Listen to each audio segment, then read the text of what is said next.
So, today we finna watch the most disrespectful moments in anime history, parts 1 through 10. Now, one of y'all sent this entire playlist to me on Discord. And when I seen it, I'm like, I looked at the time, I looked at my watch. I was like, shit, I don't really got nothing to do today. Like, my schedule clear today. So why not go through this entire playlist? Now, this is made by CJ Dachamp. He did the video, the Beyond Scared Straight JoJo edition video, which was fire. It was funny as hell. So I'm already knowing this is going to be hilarious. Talking about the most disrespectful moments in anime. They already showing me 7 Deadly Sins, right? So out of all of these videos, all I'm saying is I better see Escanor at least 2 times, bro. At least 2 times I better see my nigga Escanor. That's all I want. We talking about disrespectful moments in anime, I better see Escanor at least twice. Now, I know I said 1 through 10, but there's actually only 8 videos. I don't know if some of his videos got taken down or something like that, but the last one that was made was 10, but they missing a couple numbers, so you feel me? So we finna get in here, see what it's talking about. Y'all sad. Before we get into it, you already know I want to ask y'all to hit the like button, subscribe, join the empire. Helps me out, helps the channel out, helps the channel grow. I appreciate the support. And without further ado, let's get in here, bro. Let's see. He walked up to him with this straight ass face, patted him on the cheek. I remember this. Slapped the shit out of his ass. God damn! Slapped his ass like a pimp slapping an ungrateful hoe. Yo! I already know this is gonna be lit. This is gonna be lit. This is gonna be lit, bro. Get your popcorn, bro. We gonna be here for a minute. Alright, y'all. So as we know, in anime, shit could get very disrespectful. Like, there are some characters out there that will do the most absolute outlandish, disrespectful shit that you will ever see in your life. And then you're just sitting there watching it, looking at the screen like, damn, did they really have to do that nigga like that? Like, there are so many disrespectful moments in anime. Deserved that I was shit. just sitting down and thinking, shit, why not make a new series? The most disrespectful moments in anime history. Hey, I ain't even gonna lie, bro. Why they showing Zoro and Mihawk, bro? I promised I would never look at that scene ever again, bro. Please do not show Zoro getting disrespected in that manner again.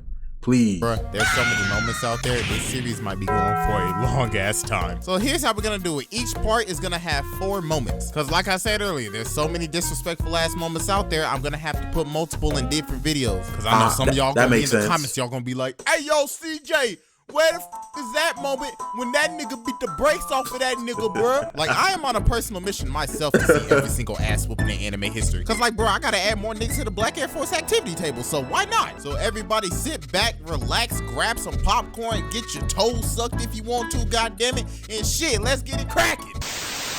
All right. You getting your toes sucked right now? You a freak at? We gonna talk about that later, bro. Hey, first up, a future member of the Round Table of Black Air Force Act. Hold on, let me see this table he talking about. I ain't gonna lie, yeah.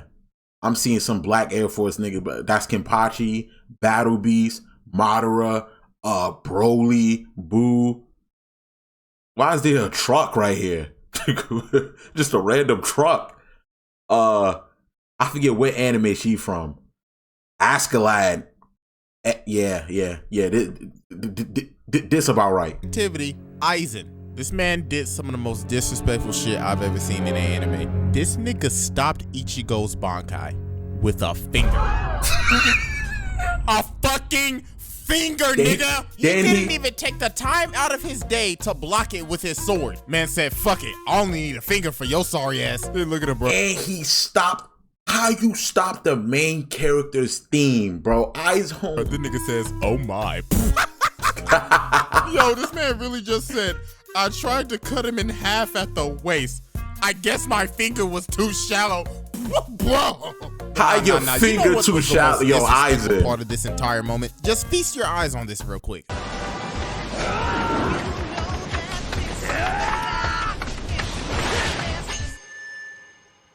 This man stopped his theme song. Yes. He stopped the protagonist theme song. This is what I'm saying. Oh my God. That's gotta be one of the most disrespectful things you could ever do to a protagonist. Stop their theme song with a fucking finger. Like, because for real, like, they was gassing this man Ichigo up. I mean, he just beat Byakuya, they just rescued Rukia, so everything's going great, right? Everything so going nobody good. can stop my boy right now. He about to smack the shit out of this, oh, I take AP classes looking ass boy.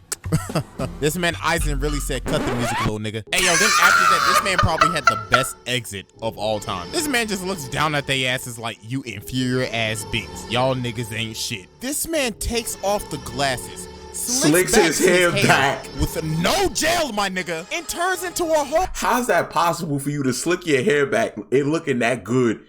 He must have pre-gelled his hair for this situation. Aizen got a plan for everything.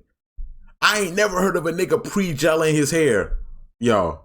Last Chad. And I bet you money he planned that shit too. And look at him just looking down on Ichigo like, farewell, little nigga. Me and CJ on the same wavelength. In this show, I planned that shit. Absolutely disrespectful, bruh. Hold on, let me do something real quick. And let me just squeeze him in right here. He deserve it. He deserve it. Perfect. All right, moving on. Meliodas beating the shit out of this big ass purple glue stick. Like, this one right here was just... Bruh, I can't even describe how much of a disrespectful ass whooping this shit was. This man was beating his ass with the most sadistic smirk on his face. This man activated that Black Air Force energy and it was a wrap. Just absolutely tearing through this mutated form of Barney. Oh, bro, and this is where the disrespect began. He walked up to him with this straight ass face, patted him on the cheek, then slapped the shit out of his ass. God damn! Slapped his ass like a pimp slapping an ungrateful hoe. Like, yo, he did this shit with no effort. The nigga skid across the ground. I mean, this how this shit basically went down, but roll the clip.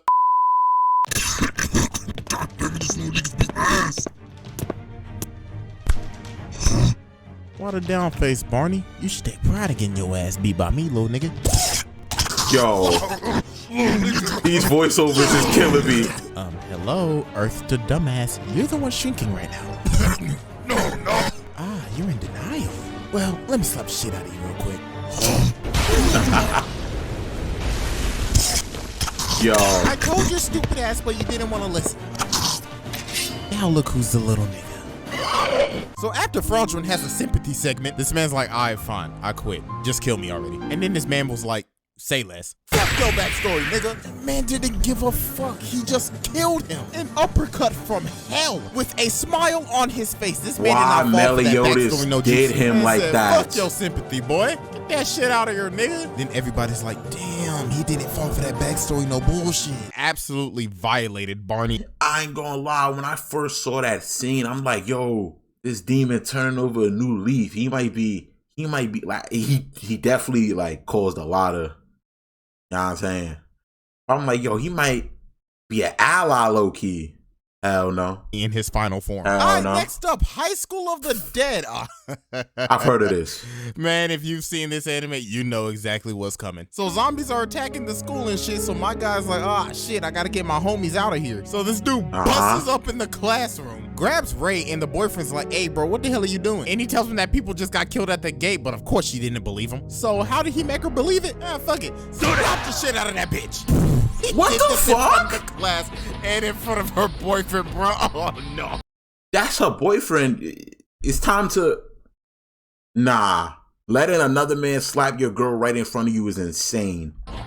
This man slapped the piss out of her. Man took a whole tactic out of nigga-lations. Like, this man been listening to way too much Future. Nigga was like, Hendrix. And the boyfriend was like, damn. He really just slapped my girl like that. Like, yo, nigga, and you not doing nothing in front of the whole class. Like, straight up into yard, bro. And then she like, damn, that nigga really just slapped the shit out of me. Like, let's just roll through what happened again real quick. Shit. Huh? Bitch, get the fuck up. Time to go. Damn, nigga. Hey, cuz, what the fuck you doing to my girl, bruh? The Yo. fuck am I doing? Nigga, the ops is outside right now. Wait, what you mean, cuz? I just saw 2 niggas get iced out that jit. The fuck, nigga, I ain't capping. Oh my gosh, what the fuck is happening right now? I'm not trying to have some of your bullshit. Shut the fuck up. Damn, you just really smacked the shit out of that bitch. Do that. Bitch, I told you to shut the fuck up. Yo. Damn, that nigga sexy for that. Oh, I just got cooked. Damn, bruh, niggas slapped the antennas off this bitch. And finally, for our last one, is one of the most disrespectful moments in anime history. This nigga Kurapika brought a shovel to a fight. What? A fucking shovel. I'm about to end the video, bro, because this shit getting too disrespectful for my blood, bro. Getting too, yo. I fucked with Uvo Game, bro. He had one, bro. What was them niggas again? The 4 Dons or whatever, whatever. The way he did them, he beat 4 of them niggas with just his head. And I know that sounded a little crazy. Only his, you know what I'm saying? And they did him filthy. What Son. the no. Who the fuck thinks of this shit? He brought a shovel so he could bury the nigga. Oh my god, bro. This man was on pure demon time. So he starts fighting this big ass Wolverine Kaioken caveman looking ass nigga and beats the living Wolverine Kaioken. Like, Kaioken. it got to the point like this shit was just pure torture. Motherfucker was determined to avenge his clan. And then Uvo was just at the point where like he just had to himself. Any last words before you die? Yeah. You look like a girl. I've caught myself calling Kurapika she a couple.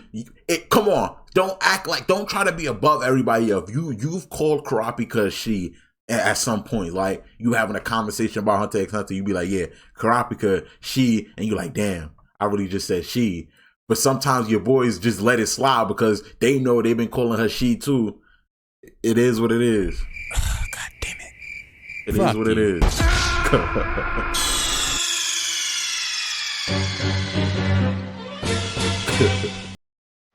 Ah, shit, I'm bloody as fuck. What the fuck I put the damn phone? Oh, my nigga layer up real quick. Hello? What up, cuz? Me. Oh shit, what up my nigga? What the fuck you been doing? Shit, I just called a body, cuz. You did that, cuz? Damn right, the ops dead right in front of me. You want me to take a picture, nigga? Oh shit, nigga, we gotta throw a party for your ass. Shit, let me So go. party crazy. Let me get some drinks over here, let me get some bitches on our dicks, my nigga. Ooh, it's gonna be a good ass night, boy. Well, hurry your ass up so we can start. Alright, bet. Let me just bury the body real quick. Wait, the fuck? Bury? Nigga, how the fuck you gonna bury your body out there?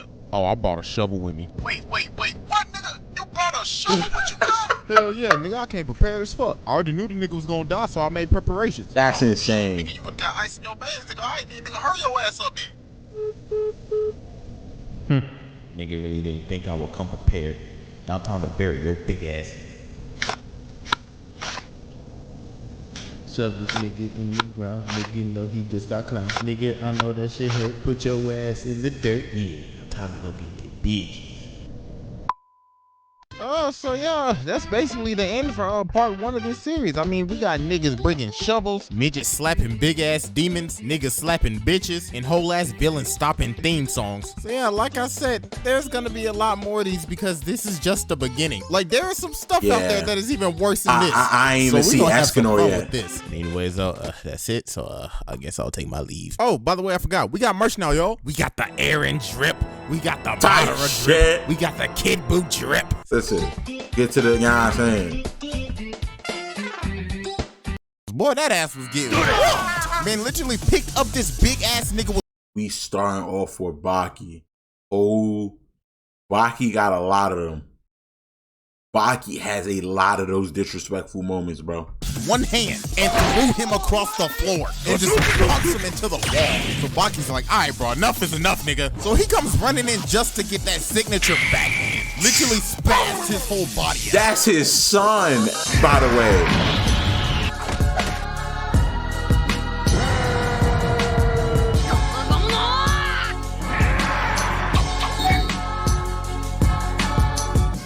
All right, Ladies and gentlemen, it is finally time for the most disrespectful moments in anime history too. Now you see, this one is gonna be a little different. So usually we would have multiple characters from multiple animes in the video, but today we're gonna be focusing on one character. Now I know some of y'all are probably wondering, CJ, why are you only focusing on one character in this vid?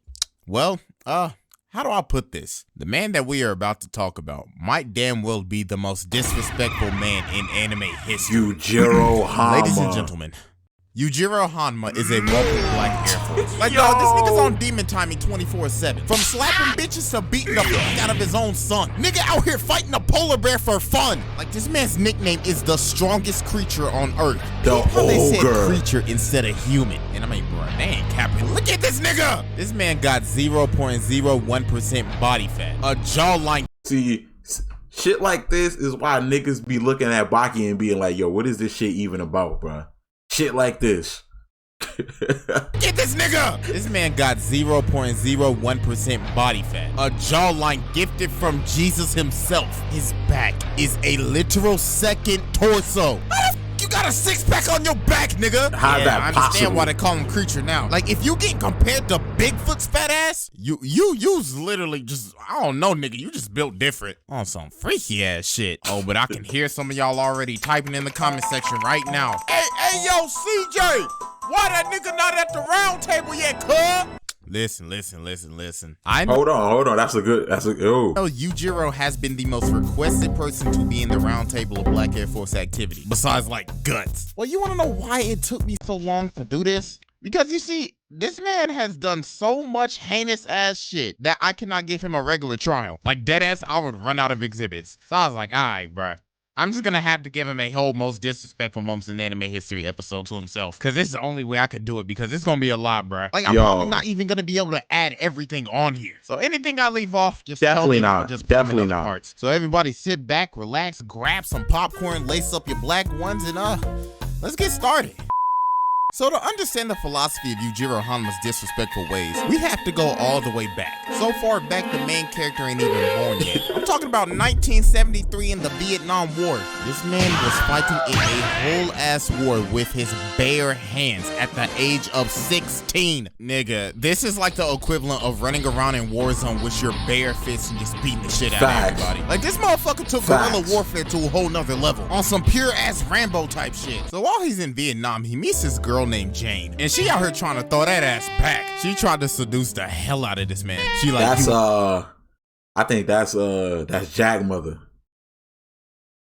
Wanna get laid, nigga? Oh, you scared? Or maybe you still haven't experienced a woman yet. And look at this man, he like, bitch, shut the fuck up. Then he just turns around and walks away, bruh. Man, it's like, I'm not about this bullshit today. But she still keep on running her mouth and talking shit. So the moment she turned around, this man Yujiro came right behind her back and said, shall I tear your skull out right here? Homie, why does he have his two fingers in his mouth, and look at her, she like, damn, this nigga got 2 fingers in my mouth. Then this man just pimp slaps her like 20 yards, gave her a whole lecture, then walked out into the sunset. What's up with these anime niggas slapping women? Vietnam? Nah, he was just getting started. This man goes on to kill a whole ass general on some covert ops type shit. And to disguise himself so he could enter the base, he ripped off the general's face and used it as a mask. So then this man just runs wild, just beating the shit out of everyone, killing every single person in his path. Yo, I haven't watched the original Baki in a minute. I forgot he did a lot of this shit, bro. He did a lot of this shit. Yo. Busting through ceilings and shit. So then Jane pops back up and she's like, listen nigga, I got some TNT and I'm about to blow this bitch sky high. So while they're escaping, Yujiro stops. She's like, what the fuck nigga, why you stop? And he just stands there and just eats the entire explosion. Then he pimp slaps old girl again, and he figures out that she's a whole ass UN agent named Diane that's leading him into a whole trap. So she tried to kill him, but obviously that ain't gonna work, honey. So how did he make her pay for this? Well, he gave her that redo of the healer treatment. So after he gives her the googlies, this man uses her as a body shield, then just kills everybody outside and breaks this nigga's neck with one. Wait. Oh. Work, honey. So how did he make her pay for this? Well, he gave her that redo of the healer treatment. So after he gives her the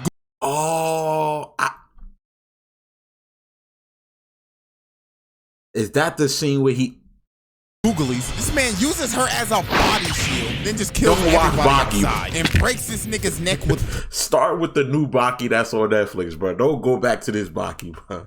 It's some nah. You gotta watch this. I ain't gonna lie. To get the story a little bit.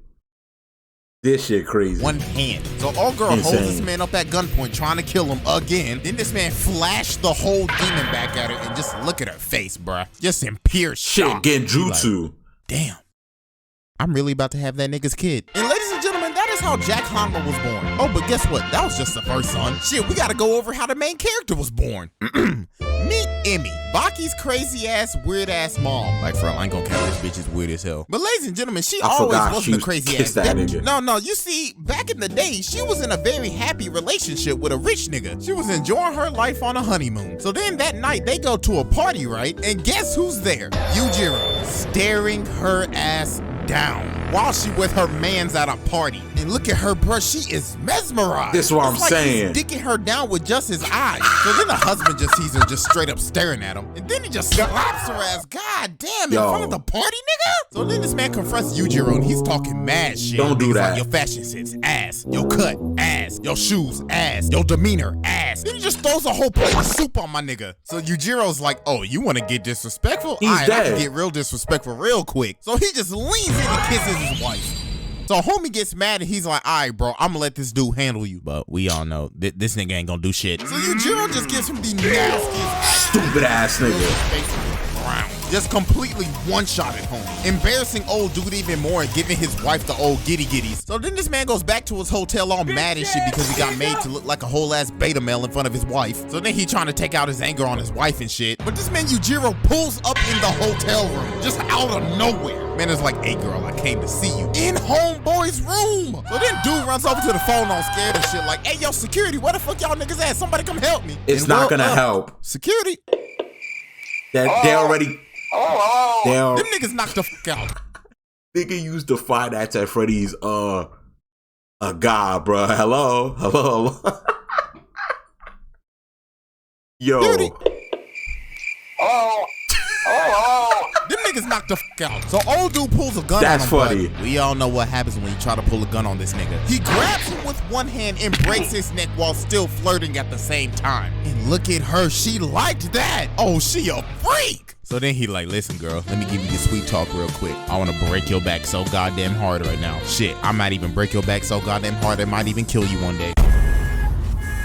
Give birth to my child so I can have a worthy opponent in the future. Nah, that's fucked up. That's how Baki was born. So when Yujiro first makes his first appearance in the anime, this man is jumping out of a whole ass helicopter and just blasts himself into a room, not giving a fuck about property damage at all. So it comes in when Baki was fighting Hanayama. And look at him, bro, with a whole smile on his face. He's like, what's good, nigga? Homie deadass said, good. I made it in time. Looks like you just got started. Y'all niggas only got scratches right now. And the fight is already over. But this man Yujiro's like, nigga, if I don't see blood, the shit didn't even start. He just straight up tells Baki, nigga, you soft. And he's just laughing his ass off. So then Hanayama's like, all right, bro, I'll fight you. But my nigga, you shouldn't have said that shit. Boy, that ass was getting man literally picked up this big ass nigga with one hand and threw him across the floor. Bro, Yujiro is so strong. He don't got powers, but I think he can compete with niggas with powers, bro. Like, if you drop Yujiro off in Demon Slayer, I think he's cooking most of them. Like, it might be crazy to say because he don't got powers, but it's like the shit he's doing. He punks him into the wall. So Baki's like, all right, bro, enough is enough, nigga. So he comes running in just to get that signature back. Literally spasmed his whole body out. So before he leaves, he picks up Hanayama again and he's like, let me get in one last lick. Then he punches his whole face in to finish the job that he already finished. Then he's like, this was a waste of time. Y'all niggas are sorry, I'm leaving. Oh my God, yo, this man is actually built different. So then he goes to see Emmy's crazy ass. She just starts trying to beat him, but he ain't even moving, bro. Then he just pushes her down and he's like, bitch, I told you to raise my son to be strong as hell. That nigga weak as fuck. So then she tried to shake him, but he was like, cut that shit out. Yo, this man is like completely ruined her mind. Like, he must have blasted her brains out or something. So after all that goes down, Baki's like, all right, bro, I gotta fight my dad at this point. So the night before the fight, Emi's like, shit, let me go see what that nigga Yujiro doing real quick. So she's watching this man train in the hotel room, right? So she's like, let me touch up on that nigga. Then he just grabs her whole face and just pushes her Yo, back. he did not fuck He's like, with her bitch, like the that. fuck? Don't approach me until I tell you to approach me. You better hope to God Baki can fight me tomorrow, or else your ass is grass to me. So she like, I'll stay tonight. And he said, nah, bitch, get the fuck out. Yo. Bro, look at her. This nigga Yujiro has absolutely broken her mind at this point. Then she just starts beating up on Baki like, why won't he love me? Oh my God. I remember this. I told y'all this bitch was weird. She out here beating up her own son because her husband won't love her. Shit. My boy Baki got the most fucked up family I've ever seen. Wait, why does Baki look like a Boondocks character here? Am I tripping? Maybe it's the eyebrows. He dead ass look like a Boondocks character. Like, I know I'm not tripping.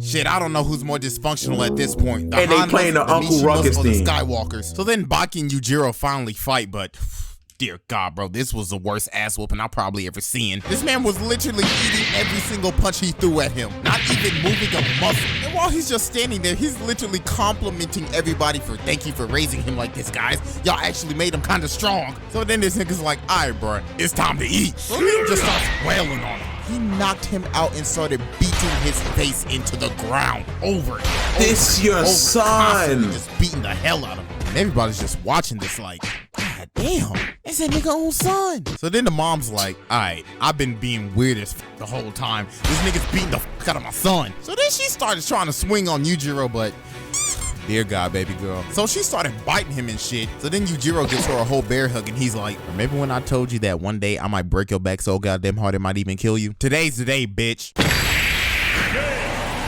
Nah, why did he just do that like that? This man literally killed his wife and beat the hell out of his son in one night. And after that, he's like, Yujiro's the worst father in anime, bro. Like, I know y'all niggas gonna say Shao Tucker, Shao Tucker, Shao Tucker. Shao Tucker's up there. Yujiro's up there, bro. Like, I don't care. In the new season, he like him and Baki kind of cool now. You killed this nigga's mother right in front of his face. Like, no. y'all niggas want to have fun too? I think Yujiro low-key regret that shit, though. I don't know why. I feel like he low-key regret doing that shit. Beating the hell out of everybody that was watching it. So after he killed his wife and dead ass just beat the fuck out of his son, Yujiro just goes around just doing his daily life, doing his daily activities, just disrespecting people. Homie went up into a boxing gym, started throwing shit around, literally slapping this man's punches away, throws his ass down and just beats everybody up at the gym.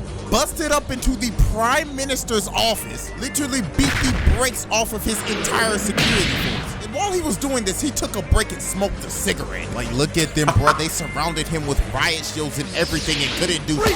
Nigga just hit the dash, breaks both of their arms, busts into his office, and he's like, hey, nigga, your security is ass. And also, fuck your dad. And then we go into the next arc, and my guy Baki's like, bro, I gotta get revenge for this dude killing my mom. So when Yujiro's confront Jack, he's like, hey, nigga, you kinda strong. Now fight me, nigga. But then Baki comes in and he intervenes. So then Yujiro's like, nigga, if you don't get the fuck up on out of here, boy. I ain't got time for your soft-ass connections, nigga. And also on the same arc, he fights Dopo, reveals his 1% body fat demon back, beats the living piss out of him, also taking the nigga's eye, and knocked him out standing up. So after all that goes down,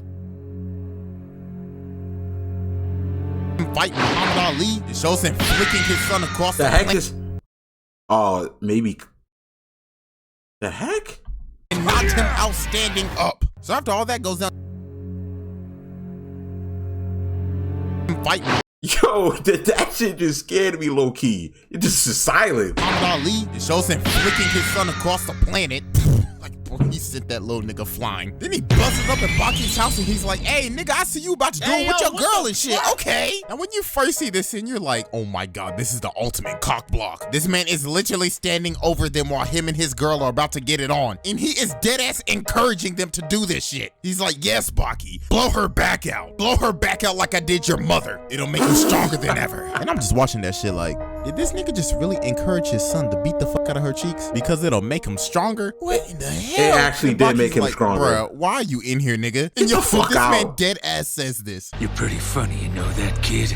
A girl sneaks into your room, comes onto you, and you tremble with fear? If that's your idea of closing the deal, I'll never be a granddad. Yo, this man just took a shot at every single harem protagonist. So then this man's like, I give you my blessing, then just leaves. So then we cut to this fight with Motobe and Yanagi. Now, Motobe has won the fight. He cut off old Poison Dude's hand and's like, hey, nigga, that's a wrap. Concede. Nigga, you lost. So then just out of the blue, this nigga Yujiro just comes out of nowhere. He's like, hey, nigga, what's cracking? So this man pulls his sword on him like he gonna Where do does something. he even come Yujiro from? Does the most demoralizing thing I've ever seen in an anime. He started laughing, grabbed his sword, and started breaking it into pieces one by one slowly. Look at this nigga's face. This is just the face of nigga, I'm fucked. That just drains all of your confidence. That is like the biggest you ain't shit thing that you could ever do to somebody. So then this man Yujiro pulls up on Yanagi and he's like, hey nigga, you lost. So then Shibukawa pulls up and he's like, hey bro, what the fuck are y'all doing out here? It's late as hell. Then Yujiro's like, shit nigga, you right. I'm tired, I'm going home. But not after I beat the fuck out your stupid ass. Yo, he just blasted his face. Homie knocked the fuck out and just tooted up. Nigga deadass said you didn't lose, so that meant you were up for my challenge. Man literally had to get in one lick before he left. So then we get to the right time. He could never leave peacefully, bruh. I'm gonna have to censor this part so hard. This man ripped off this nigga's face. He literally dug his fingers into his fucking face and flung that shit and just straight up busted his face. Then he threw his face into the crowd. Oh my god, that's fucking disgusting. But after that, homie comes for round two, but nigga, why would you come for round two against this nigga? And then Yujiro just blasts a kick into his face. Finally, to I guess finish the job. I mean, the job was already finished, but shit. Had to finish it again. So then he sees Baki backstage and he's like, Dad, I think I could take you now. This man Yujiro was looking at him like, really nigga? Just throws him through the wall. Man was like, you ain't shit and you still ain't shit. And then he fights the old OG for the last fight. And I fuck with this fight heavy. I fuck with this fight. This fight is actually tough. I ain't gonna lie, old OG was landing some punches. Yeah. That nigga Yujiro did not care that he was beating the fuck out of a senior citizen. Cause goddamn, he was whooping that ass. I mean, even though that the senior citizen dropped him. Homie pulled out that demon back and dear God, it was a wrap. Made the motherfucker kick the bucket in the middle of the fight. Somehow that man came back to life. I don't know if they got the Dragon Balls or some shit, but that's one lucky ass OG, I'll tell you that. Well, I guess all of the evidence just goes ahead and just proves it that my man Yujiro has finally entered the round table of Black Air Force activity. This shit is insane. It might be safe to say that this man might be the most disrespectful man in anime history. I mean, he don't care if you man or woman, child or senior citizen. He beating the shit out of your ass. I mean, ask it over. Listen, let me chill. Let me chill. Let me rated chill. E for everyone. Let me chill. Yes, he is finally in the round table of Black Air Force activity. Yo, this video damn near took forever to make. So yeah, that's the most disrespectful moments in anime history too, the Yujiro Hanma special. This man is a certified walking Black Air Force. Nigga got his own episode, bro. I'm out this hoe. So then he throws a punch where bro ends up stopping his punch with a lunchbox and straight up just cheap shots him. But everybody like, hey, my boy, you shouldn't have done that shit. And yeah, man, I ain't even gonna lie, he should have not done that. So then bro just started blasting. Jesus Christ. My God. Boy hit that with the 8 gram 64 palms. What anime is that?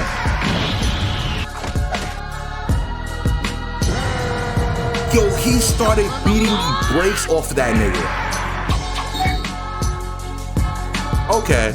Alright, ladies and gentlemen, it is finally time to return to a series that we have not been to in, Jesus Christ, 4 goddamn months. Damn. Some y'all niggas probably Y'all niggas had to wait 4 months for this? Didn't he? Well, for your information, yeah, I ain't even gonna lie, y'all, my boy, I forgot about that shit.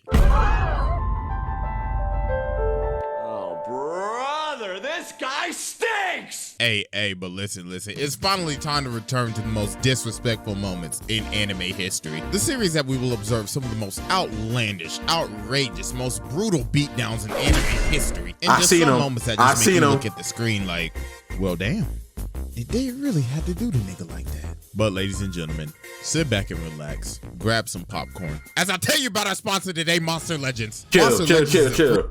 Type shit. Actually, I think I used to play Monster Legends.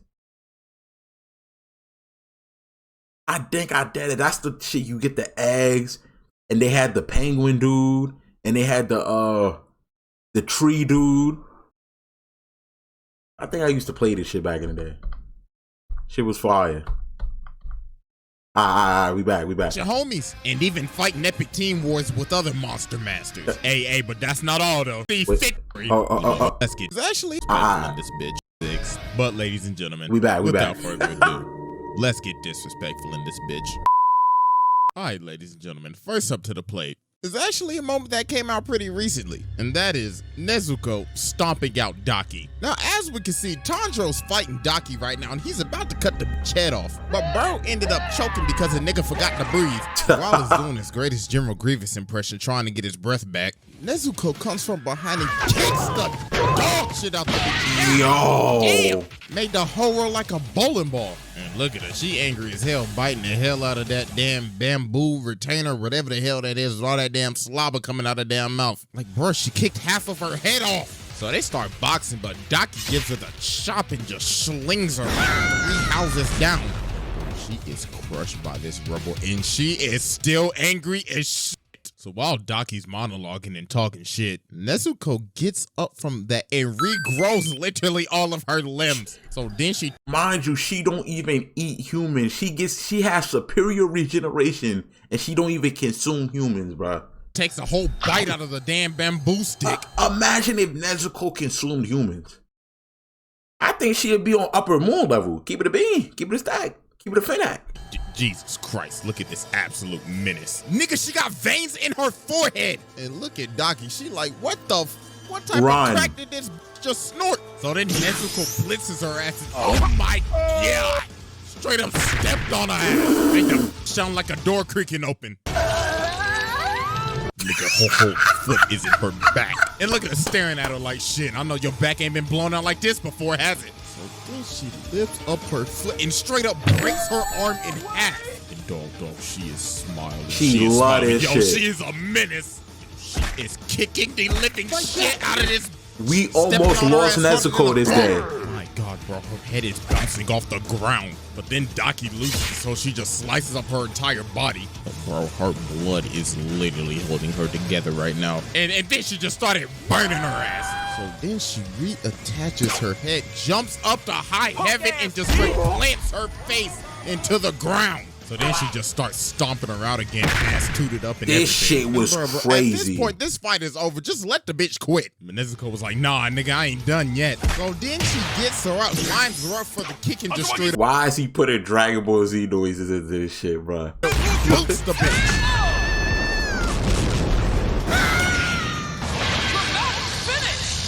But nah, we didn't think he'd get even worse for Daki, right? Well, it did. So while Tanjiro's trying to calm Nezuko down, Daki's trying to get back up and trying to land a hit on her. Tengen comes in and stops the whole attack.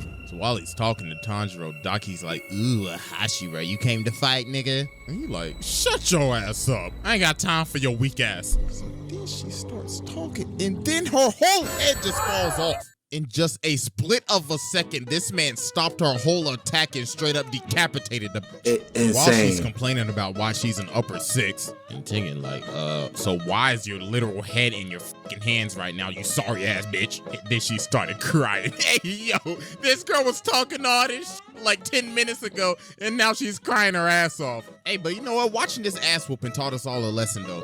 Never judge a book by its cover, because that one quiet nigga in the class could have some hands and some black forces in his backpack. That's what I'm saying. That's right. Next up on the list today is one of the most classic beatdowns of all time, and that is the Tenjo Tenge lunchroom Agni Kai. So while Masataka and Bob are having lunch, this from the beginning. He wants to smoke, and he's trying to run the hands with Masataka. And keep in mind, bruh, Nagi's only been at this school for 2 fucking days, and he already trying to run somebody's fade on the 2nd day of school. So he throws a punch, but bro stops it with a chopstick. Then he gut checks homie and sends him flying. So everybody clears out the lunchroom. What type of school is this? They're about to have a straight Agni Kai. So Taki and Nagi's ready to humble his ass. He like, bro, it's only your second day and you already starting shit. So then he says, all right, bro, since you were first here, I'll give you a handicap. All you gotta do is land one hit. So Nagi runs in and gets kicked in the temple. And then bro just started blasting off some Chun-Li type shit. Nigga hitting him with the helicopter kick. And just straight up teeing off on bro. He hasn't even thrown a punch yet. Look at Bob, bro. He like, damn. My nigga getting his ass. So then somehow Soichiro gets up from that shit. So bro comes in flying with another kick. But then bro ducks under it on some Steve Fox type shit. And he throws a punch, but he grabs the punch midair and hits a whole spin-a-rooney on that nigga. Not smooth enough. And bro's out cold. It's over. But then no girl wakes him up and she's like, nigga, you really gonna get your ass whooped in front of all these niggas? You sorry as hell with that fake-ass Super Saiyan cut you got going on, my boy. So Taki Nagi is pissed off right now. This man is ready to beat this nigga to a pulp. Nigga like, this is the first day I wanted to whoop a nigga's ass so bad. So then he throws a punch where bro ends up stopping his punch with a lunchbox and straight up just cheap shots him. But everybody like, hey, my boy, you shouldn't have done that shit. Yeah, my nigga, I ain't even gonna lie. He should have not done that shit. So then, bro just started blasting. Oh my Jesus God. Christ. Boy hit that nigga with the 8 gram 64 palms. And they trying to get him off, but he like, got the way, nigga. Dog literally dug his own grave. So then he picks up his lifeless body and gut checks. Oh my God, bro. That nigga's breakfast is gone. Just look at this. Bro didn't awaken the demon. So then he throws a kill shot. Is that Yujiro's son? Yujiro had a third son or some shit? On some shit, he got 3 sons and shit? Cause there's no way. Yo. And it's over. The screen just cuts to black. That nigga's dead. So later on, we cut to him sitting on top of this roof and looking at him. He like, damn, I really got my ass whooped on. Yo, you get your ass beat that bad in school, bro. I ain't gonna lie. I might have to transfer, bro. I might have to transfer. If I ever had got my ass beat so bad, you not seeing me in school no more, bro. Cause listen, months could go by, years could go by, right? But when you talking to me, at the back of your brain, you always gonna be thinking about that ass whooping, bro. Like, it's just, bro, it's just what it is, bro. I had somebody like that I went to school with, you feel me? He got his ass beat crazy, and I was cool with him, you feel me? We was cordial, but every time I talk to that nigga, I ain't gonna lie, the back of my head, I'm thinking about how he got his ass whooped, bro. Like a little bit, bro. The second day of school. And the thing is, he picked the fight and it was in front of his girl too. Hey, yo, bro. Nah, bro, that's it. That's disrespectful as shit. Alright, next up on the list is Adam smoking Reki's pack. So Reki challenges Adam, who is basically a love child between Dio and Hisoka, and the kid looked up to Tony Hawk. And this man does one of the most absolutely disrespectful things you could ever do to anybody. So the race starts, so Reki takes off, but Adam is still standing there. And then this nigga pulls out a whole pack of Black and Milds and starts smoking that shit. No way. Ain't no fucking way, dog. And this nigga just straight monologues for about 2 minutes, talking about how good his Black and Milds are. So after he's done with his smoke break, he picks up his board and just starts Naruto running. Nigga went from 0 to 60 in a second, and he is gone. And within 5 seconds, he's already on his ass. He like, what up, little nigga? I hope you like that 2-minute head start I gave your ass. And this nigga still got the Black and Mild in his hand, bruh. Nigga said Black and Mild. Just starts dancing on the skateboard. Like, nigga, what the f is happening right now? Then he pushes him down and just holds him an inch away from the ground. And look at him, he like, don't close your eyes, little nigga. You should savor this shit. So why is he disrespecting him in this manner? Little grind. So Adam like, okay, I'll f with you, my boy. So he throws down the cigarette and hits this nasty ass Casper's like, God damn, my boy. So then this nigga does this pose and hits this called the love hug, and he is skating uphill. This nigga said, the laws of physics, my boy. So then Reki just... He's skating uphill. You just heard that, right? You just heard that crazy shit. Alright. went flying. Bro just ended up rolling down the whole hill about like 50 yards. Jesus Christ, back on Skate 3, that is a fat ass scoring haul of meat. Hey, but nah. This man wasn't even done yet, bro. Because while I'm talking about this anime, I gotta add one more thing that he did. So they're having this tournament and Adam is racing Cherry right now. And Cherry is actually beating him right now because I ain't even gonna lie, bro. His board is like actual cheats. So then Adam pulls in front of him and then this nigga just starts tap dancing on his damn board. So then Cherry says, don't get too cocky, nigga. But Adam's like, nah, don't be too optimistic, motherfucker. So then he gets off his board, runs up at him, and slaps the nigga with the board. What's that? Got in my face with that cheating ass board, nigga. Hit his ass so hard that we played 3 different times. Son. And then while he's on the ground, he starts talking shit to him and he says, yeah, the reason I never responded to your beefs is because, yeah, nigga, you born as shit. Bro, pack it up, bro. This man is a menace. All right, ladies and gentlemen, we have come to our final moment. So I decided I might as well save this one for last. Gotta make it quick though before these niggas get on my ass. And that is Mihawk pulling a butter knife on Zoro. So we all know Zoro's dream. He wants to be the greatest swordsman of all. I'm skipping this.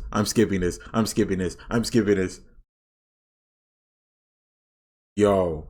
And he using the cleaner animation, bro. Time. But to do that, he's gonna have to get past this nigga. I mean, look how bro pulled up looking like a dripped out vampire slayer. And look at him, how pitiful. Weak one. Nigga, you weak as hell and you sorry as hell, but you know what? I'll give you a handicap. I'll pull out a fucking butter knife. This insane. And look at dude, I'm no beast that goes all out when hunting a rabbit. So unfortunately, this is the smallest shit I got. Yo, pack it up, my nigga. Like, dog, back in the day during East Blue, this was the craziest shit. This man got 3 swords and it got stopped by a butter knife. One butter knife. Oh, nigga, I'm out of my league. And just look at him. Prairie all fucking day. So then Zoro jumps up, but then he just gets stabbed. And stabbed him with a butter knife and it sent through shockwaves. So then he like, state your name, nigga. Rep your set. As courtesy of surviving so long, I'll actually pull out my real sword. Why? So then we have a stereotypical anime sword clash. Yeah, bro. We knew Zoro was taking that L. Even with do-rag, bro. Hey, but even though this is disrespectful as shit, it made our boy who he is today. Cause this man no doubt a menace. That's facts. So yeah, that was the most disrespectful moments in anime history. You never forget an ass whooping of that caliber, bruh. Every time Zoro need to tweak up, he think of Mihawk.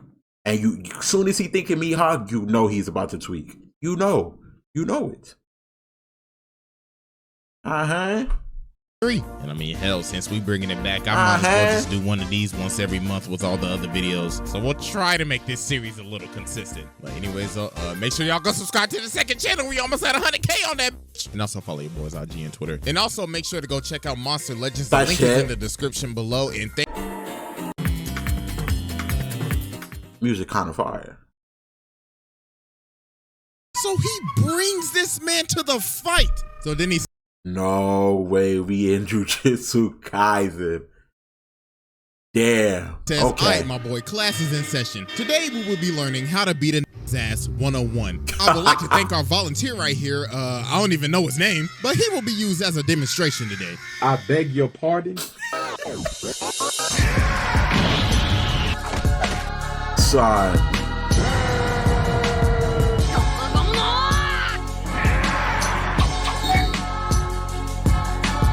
I'm surprised we ain't see Escanor yet, bro. I'm so surprised. I'm genuinely shocked. Alright, ladies and gentlemen, it is finally time for another installment of the most disrespectful moments in anime history. The series that we observe some of the most outrageous, most outlandish moments to ever be seen by the human eye. That just make you look at the screen like, well, goddamn, what did they do to make them bitches that mad? What is going on in these? Without further ado. What is going on? This looks like a cute little school anime. Why is she hitting her with a actual chair? What situation could this possibly even like happen, y'all? What did they do to make them bitches that mad? So, without further ado, roll them.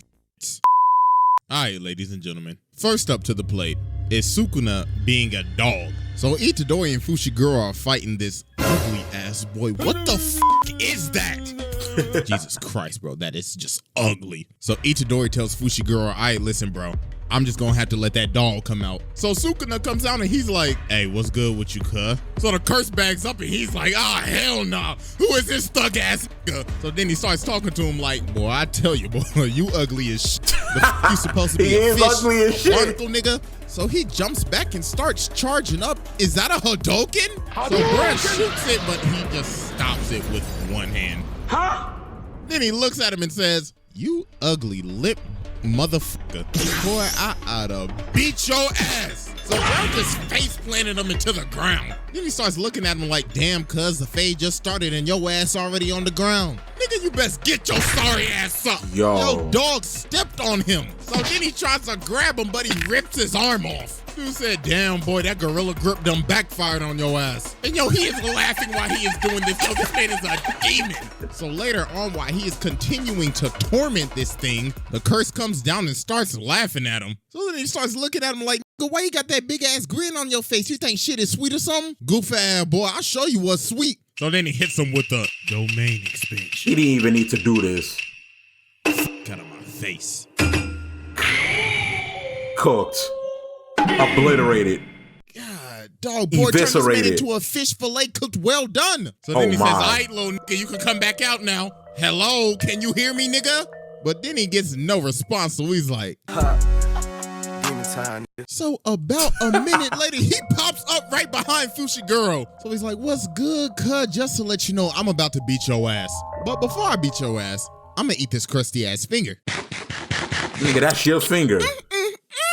The flavors are melting on my tongue.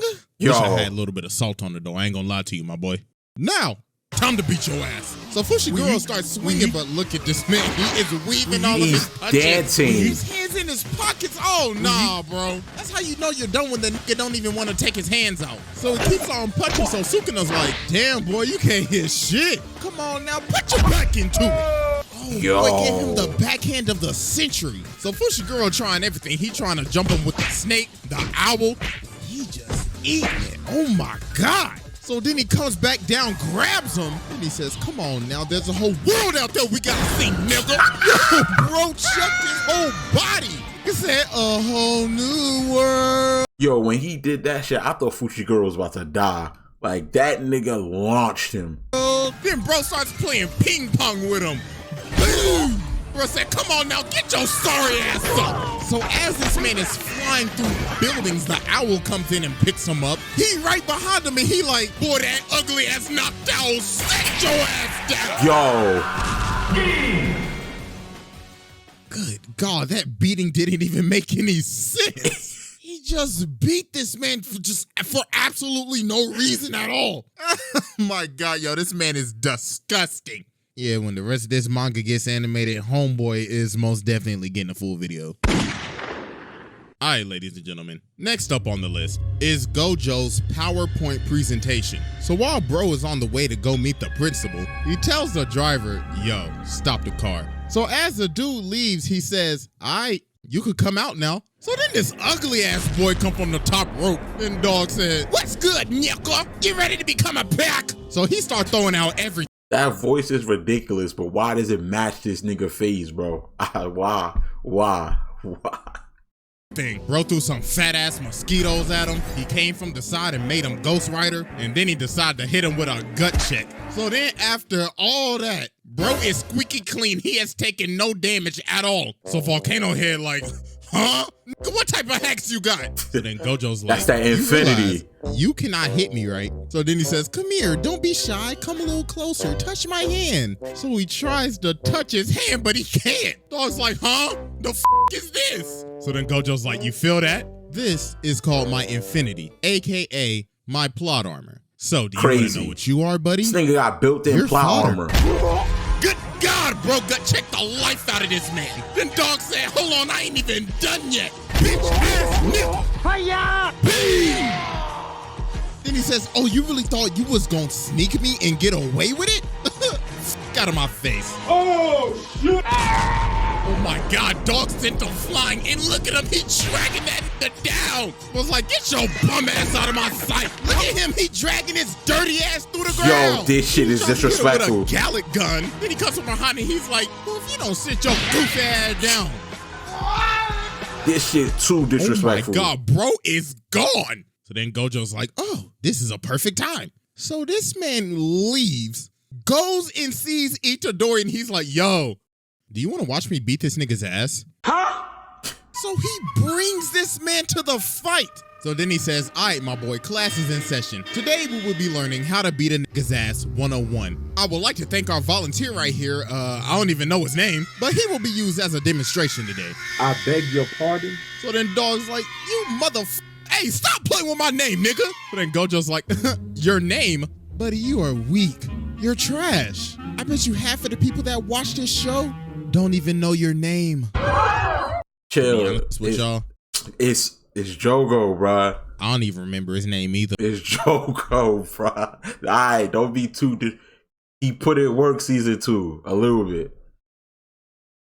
A little bit. Even though he was scared of my nigga Toji. Let's keep it a bean. He puts work in. Hold on. Let's look him up real quick. Volcano Head in JJK. Jogo? This nigga actually looked it up. All I know is he looked like Squidward when he had the volcano on his head. But anyways, bro got pissed. He was like, stop playing with my name. So then he uses his domain expansion and he done turned this bitch into Bowser's Castle. So then Gojo's like, all right, Yuji, pay close attention. So bro takes off the blindfold and hits him with the domain expansion. Beautiful nigga void. Is that the world sound? So bro's like, ugh, what is this? Pause. But who is this beautiful ass nigga? Well, then Gojo comes behind him and he's like, you know, man, it sucks being ugly. Trust me, I get it. Well, actually, I don't get it because I'm beautiful. But let me put you out of your misery. These voiceovers are insane. He just ripped his head off with one hand, and to add to the disrespect, he stomped on his head. Like, dog, the fact that he basically used this man as a punching bag to be an example after he just tried to sneak him and he left mid-fight? Bro, that's disgusting. Insane. All right, ladies and gentlemen, our next nigga Jogo was a teachable moment. Moment is more JJK. This actually would have been a Jujutsu Kaisen special if the last one wasn't JJK. But anyways, Todo beating the absolute brakes off of Fushiguro. Now you see, this moment isn't just disrespectful. Nah, this is also one of the most down bad horrendously moments to ever exist. So Todo and Mai pull up and they talking mad shit. Mai said, heard your classmate died. Tell me, how hard did that pack hit?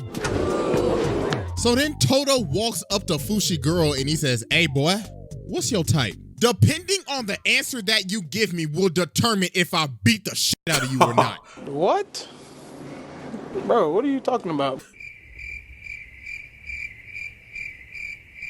So then Todo's like, damn bro, you got bad taste. So he blitzes this man, good God, the clothesline from hell. Then he walks up to him and says, I knew it. Just by first glance, you a bitch ass nigga. So Fushiguro pulls out these frogs, but bro flash steps and takes them to Suplex City. Yo. So then he starts pummeling him. He's like, fight back, nigga. Why do niggas be ragdolling Fushiguro like that?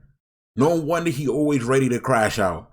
You got bad taste and you sorry as hell. So then he grabs his face and slams him into the wall. He's like, hold on, little boy, I ain't done yet. He starts lifting this man up through the entire building. Good God. Yo, this is just brutal. So he's like, come on now, fight back, little boy. So as he's about to hit him again, Toge has to come and hit him with the chill out, chill out. Then Panda come in and he like, yo, what are y'all doing? Then Todo says, his taste is trash. Let me beat his ass. But he's like, forget it. But next time I see your bitch ass, your taste better change, boy. Yo, the fact that this man Todo almost beat this man Fushiguro to death because his taste in woman is bad. Like, what? Bro basically took your waifu is trash to the extreme. I'm just at a loss for words. Insane. All right, ladies and gentlemen. Our final moment, probably if not one of the most disrespectful moments in anime history. Talk to me. Perfect Cell violating Vegeta. Lord have mercy, what can I say about this one? This needs no explanation. But you know what? First of all, these two buffoon-ass niggas. Let's start off with this cocky bastard. That Saiyan Pride really had to kick in full gear, huh? Bro, really let this man go. Bro, after this shit, oh my God. You think Vegeta would have learned after Android 18, like, yo, let's not take these Android niggas like lightly. You know what I'm saying? He didn't learn his lesson, bro. The Cell Saga could have ended right here, right now.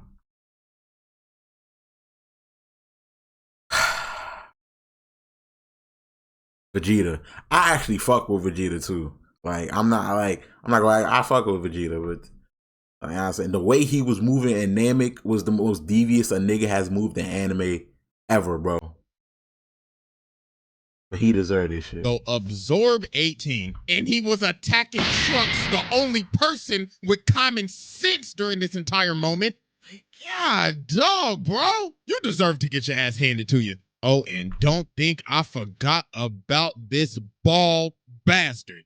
You had one job, but you got one little smooch, one little puck on the cheek, and you was... Listen, Krillin a dumbass too, but he ended up getting the cheeks at the end of the day. So I'm gonna let you slide. I'm gonna let Krillin slide. Like, he ended up getting cheeks. Android 18, she is jaw-like bad, so I'm gonna let it slide. Whipped into some cyborg coochie. Bro said, fuck the Earth, she bad as hell. Man, oh man, did these decisions come to bite y'all in the ass. So after Cell absorbed 18 and became perfect, bro is just glorified by himself. Man's is on narcissist level 100. And look at Vegeta, dumbass. Wow, he looks less intimidating. I thought we already learned this lesson with Frieza. When they look less intimidating, they're strong as So then Krillin goes in and attacks this man, and bro ain't even paying him any attention. Man's is like, wow, 18 really had feminine hands. Then Trunks came in and started attacking him, and he is still paying them no attention at all. Then he ate the Destructo disc. Then he turns around and he's like, so you want to play, little nigga? Alright then. Witness perfection. Look at him, he's skipping to him. Then he gets up in his face and he's like, boo. Then bro breaks his neck. And he is out cold. And look at him, he's like, weak ass nigga. 16, you wanna do something? Yeah, that's right. Stay your big ass right there. So then here comes Vegeta. So it's like, all right, I see you got that perfect jawline and everything now. So you ready to scrap? Then Cell says, I guess you'll be a decent warm-up. So Vegeta just starts throwing everything, but bro is just blocking it. Bro's like, my prince, you're gonna have to do a little more than that to make me try now. So then Vegeta hits him with this kick and he's like, yeah, I did that. Cell's just looking at him like, really? Trash ass boy. So Vegeta's like, huh? What is this? And Cell's just laughing at him like, and you came up with that corny ass name called Super Vegeta. Now let me show you how to throw a kick. So he kicks the life out of this man. Look at him, he's flying through mountains. And then he just falls into the ocean. So Cell just starts talking. He's like, wow, you was talking all that good shit a second ago. Now look at your sorry ass. Yo. So then Vegeta does personally my favorite attack in anime. He starts charging up the Final Flash. And Cell is just standing there watching him do it. Bro's looking at him like, man, you're putting on a great light show, buddy. This rivals Disney World's fireworks show. So then Vegeta just starts calling to him, Cell, you ass, fuck ass nigga. If you think you hot, then stay your ass right there. So Cell's like, I oblige. So then Vegeta hits him with the Final Flash. And look at me like, oh my God. Oh!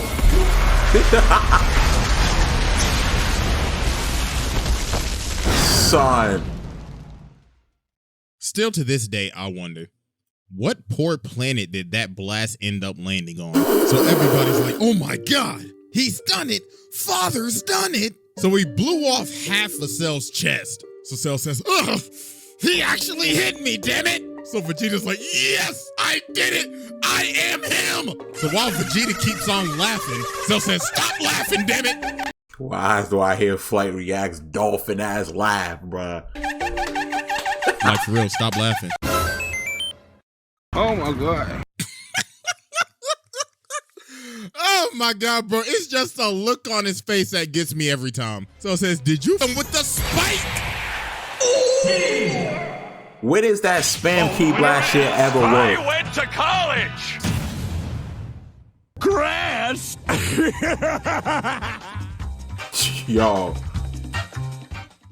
Well, that was the most disrespectful moments in anime history 5. Basically a JJK special with a little DBZ dabbed in there. I will have a poll on my Twitter and my IG later to see if y'all want homie right here on the table. I could either add him now or wait till the next arc gets animated, which I've already read, by the way. So we'll decide that on the other platforms, but hope y'all enjoyed. Make sure to Tight search this shit.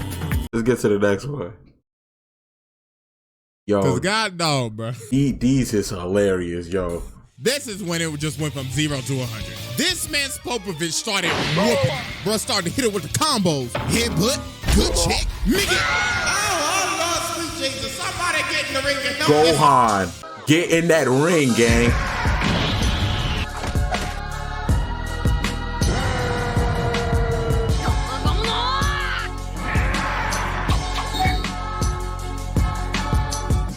Alright, ladies and gentlemen, it is finally time for the most disrespectful moments in anime history 6. The series that we observe some of the most outlandish, vile, and disgusting acts ever committed and to be seen by the human eye. And since this is episode 6, why not put 6 moments instead of 4? Because y'all be liking these long ass videos. I don't know why, but hey, I mean, if you like them, I guess I'll keep on doing them. But anyways, let's just go ahead and get started.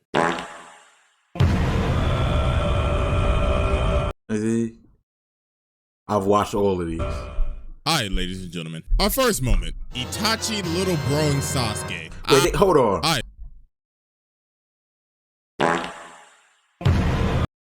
They have Classroom of the Elite in this bitch.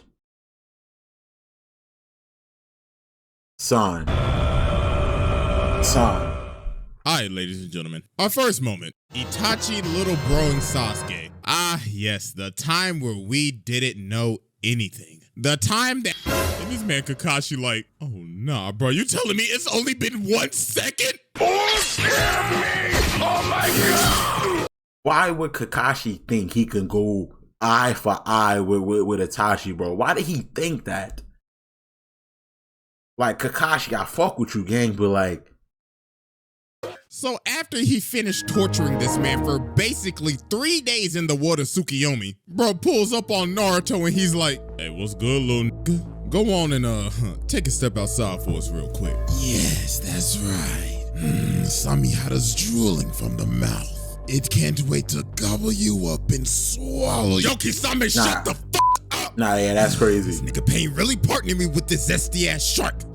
You're such a buzzkill, Itachi. Have some fun. Why he give me the Ahsoka vibes? Sasuke pulls up, and bro is absolutely livid. And this man Itachi like, oh wow, look who it is. If it is my adolescent pain in the ass little brother. Looks like you not that much of a bitch than the last time I saw your little punk ass. So this man Sasuke just rushes this man with a Chidori. But bro slaps his shit to the side and grabs his hand. And he's like, wow. Is this all you got, little nigga? I really left your sorry ass alive for this. So bro shatters his wrist and looks at him and he says, I have no interest in you, little boy. So bro kicks this man across the entire hallway and he got this man slumped sitting in tornado drill position up against the wall. But then Sasuke got up again and started talking, so he started running at mans. But Itachi was like, little boy, if you don't sit down. And bro started beating him, and Naruto's just watching it like, oh my God. I can't believe this shit. His ass. Thank God I don't have any family. Even Jiraiya's like, damn, could it be me? That's messed up. Jump me. Then Itachi picks this man up and starts choking him on the wall. Jump me. Jiraiya's back-to-back messed up shit. Like, damn. Could it be me? You gonna have to get 6 niggas to jump me. Rest in peace, my nigga Jiraiya, bro. Then Itachi picks this man up and starts rest in peace, my nigga Jiraiya, though. And he says, oh, as weak as ever, I see. Looks like you still a little punk ass bitch. Allow me to remind you of that day.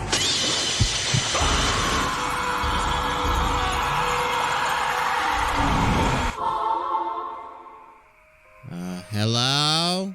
Hey, yo, where is everybody at? This Dead. better not be no damn prank. They're dead. Yo, what the fuck?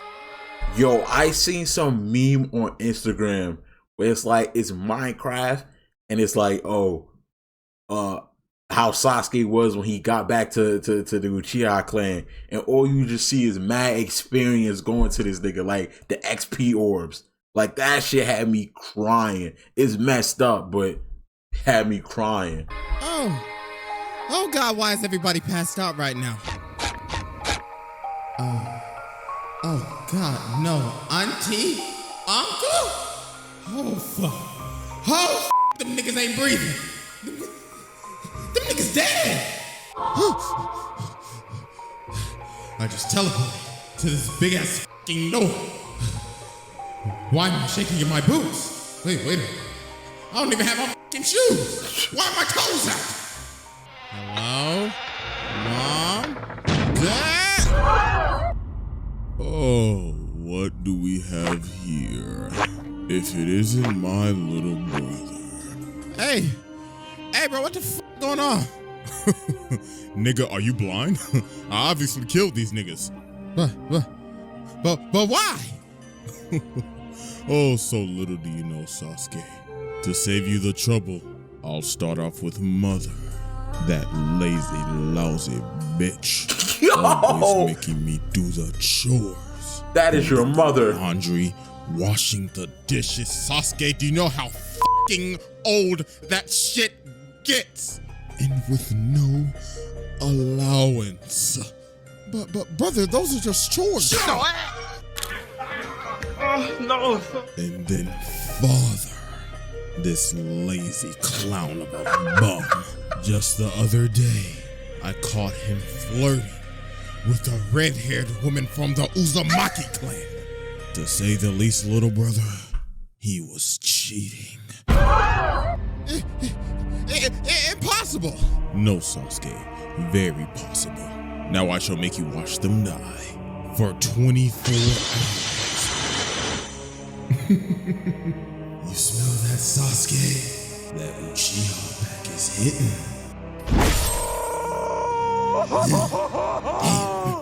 Hey, Itachi's putting that little nigga through the ringer.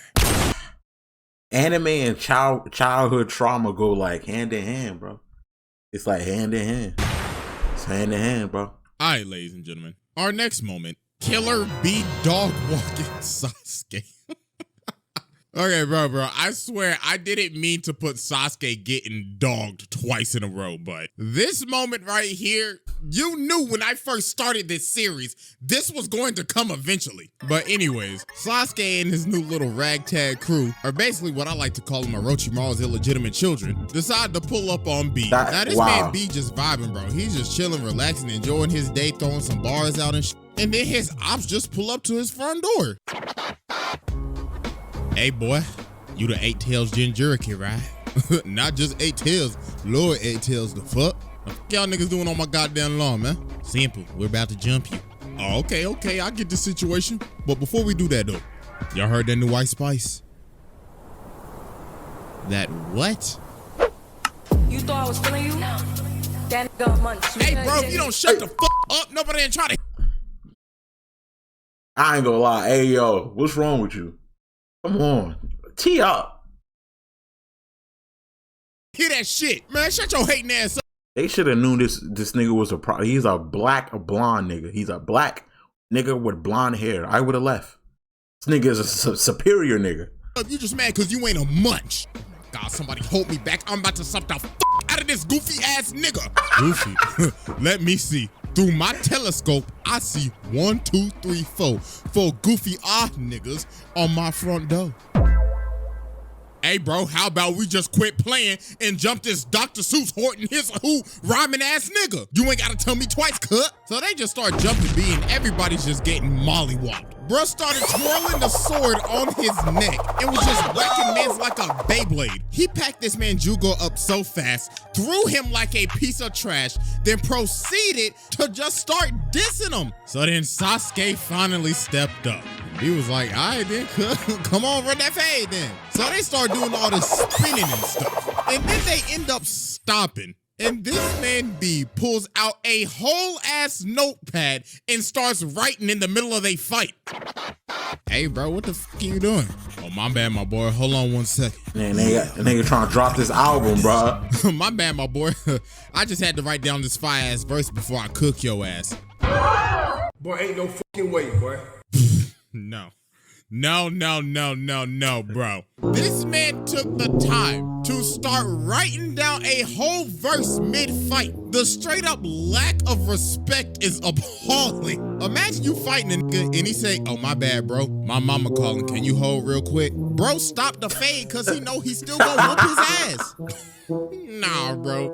That is wild. That's just disrespectful as hell. So then this man starts using 9 sword style and just starts running Sasuke's pockets. Bro is bagging up for his life. Even Sasuke like, oh God, my Sharingan can't keep up with this nigga. So bro started tossing him around, countered his Chidori, and it was like, fly like a butterfly, sting like a bee. Why would you fight nigga who's wielding 8 swords, bro? You don't think like he a little bit strange? Like you don't think in your head like, yo, this nigga got 8 swords, 9 swords. I think it's time for me to go. You know what I'm saying? I don't know. So then Sasuke gets bailed out for the first time in this fight. And I say first time because this man got bailed out multiple times this fight. So then he started munching on Karin. So then they was like, all right, bro, there's only one way to beat this man. We just gonna have to jump him. So they started jumping him and this man is still teeing off on him. Look at this movement diff. So they finally ended up landing a hit, so he dipped off for a minute. I was like, so persistent, bum ass niggas, but we smoke that Zaza, this motherfucker, that Uchiha pack be hit hard as motherfucker. I don't even know what I'm saying right now, but. What the fuck is wrong with this nigga? So bro goes 8 tails, blasts these niggas off of the mountain. Sasuke tries to hit him with a Genjutsu, but bro bypasses it and gives this man the nastiest clothesline, bro. That nigga's throat is gone, shattered, eviscerated. That man's jaw is broken. And they like, oh my God, impossible. Sasuke's getting his pockets ran. Where the f is the plot armor, nigga? So then B goes into full-on 8 tails mode. Then he starts fighting Sugetsu in this big-ass kaiju battle. So bro's like, who the f You think you was Aquaman, nigga? I you damn amphibian motherfucker. I got something for you. I'll beat you down.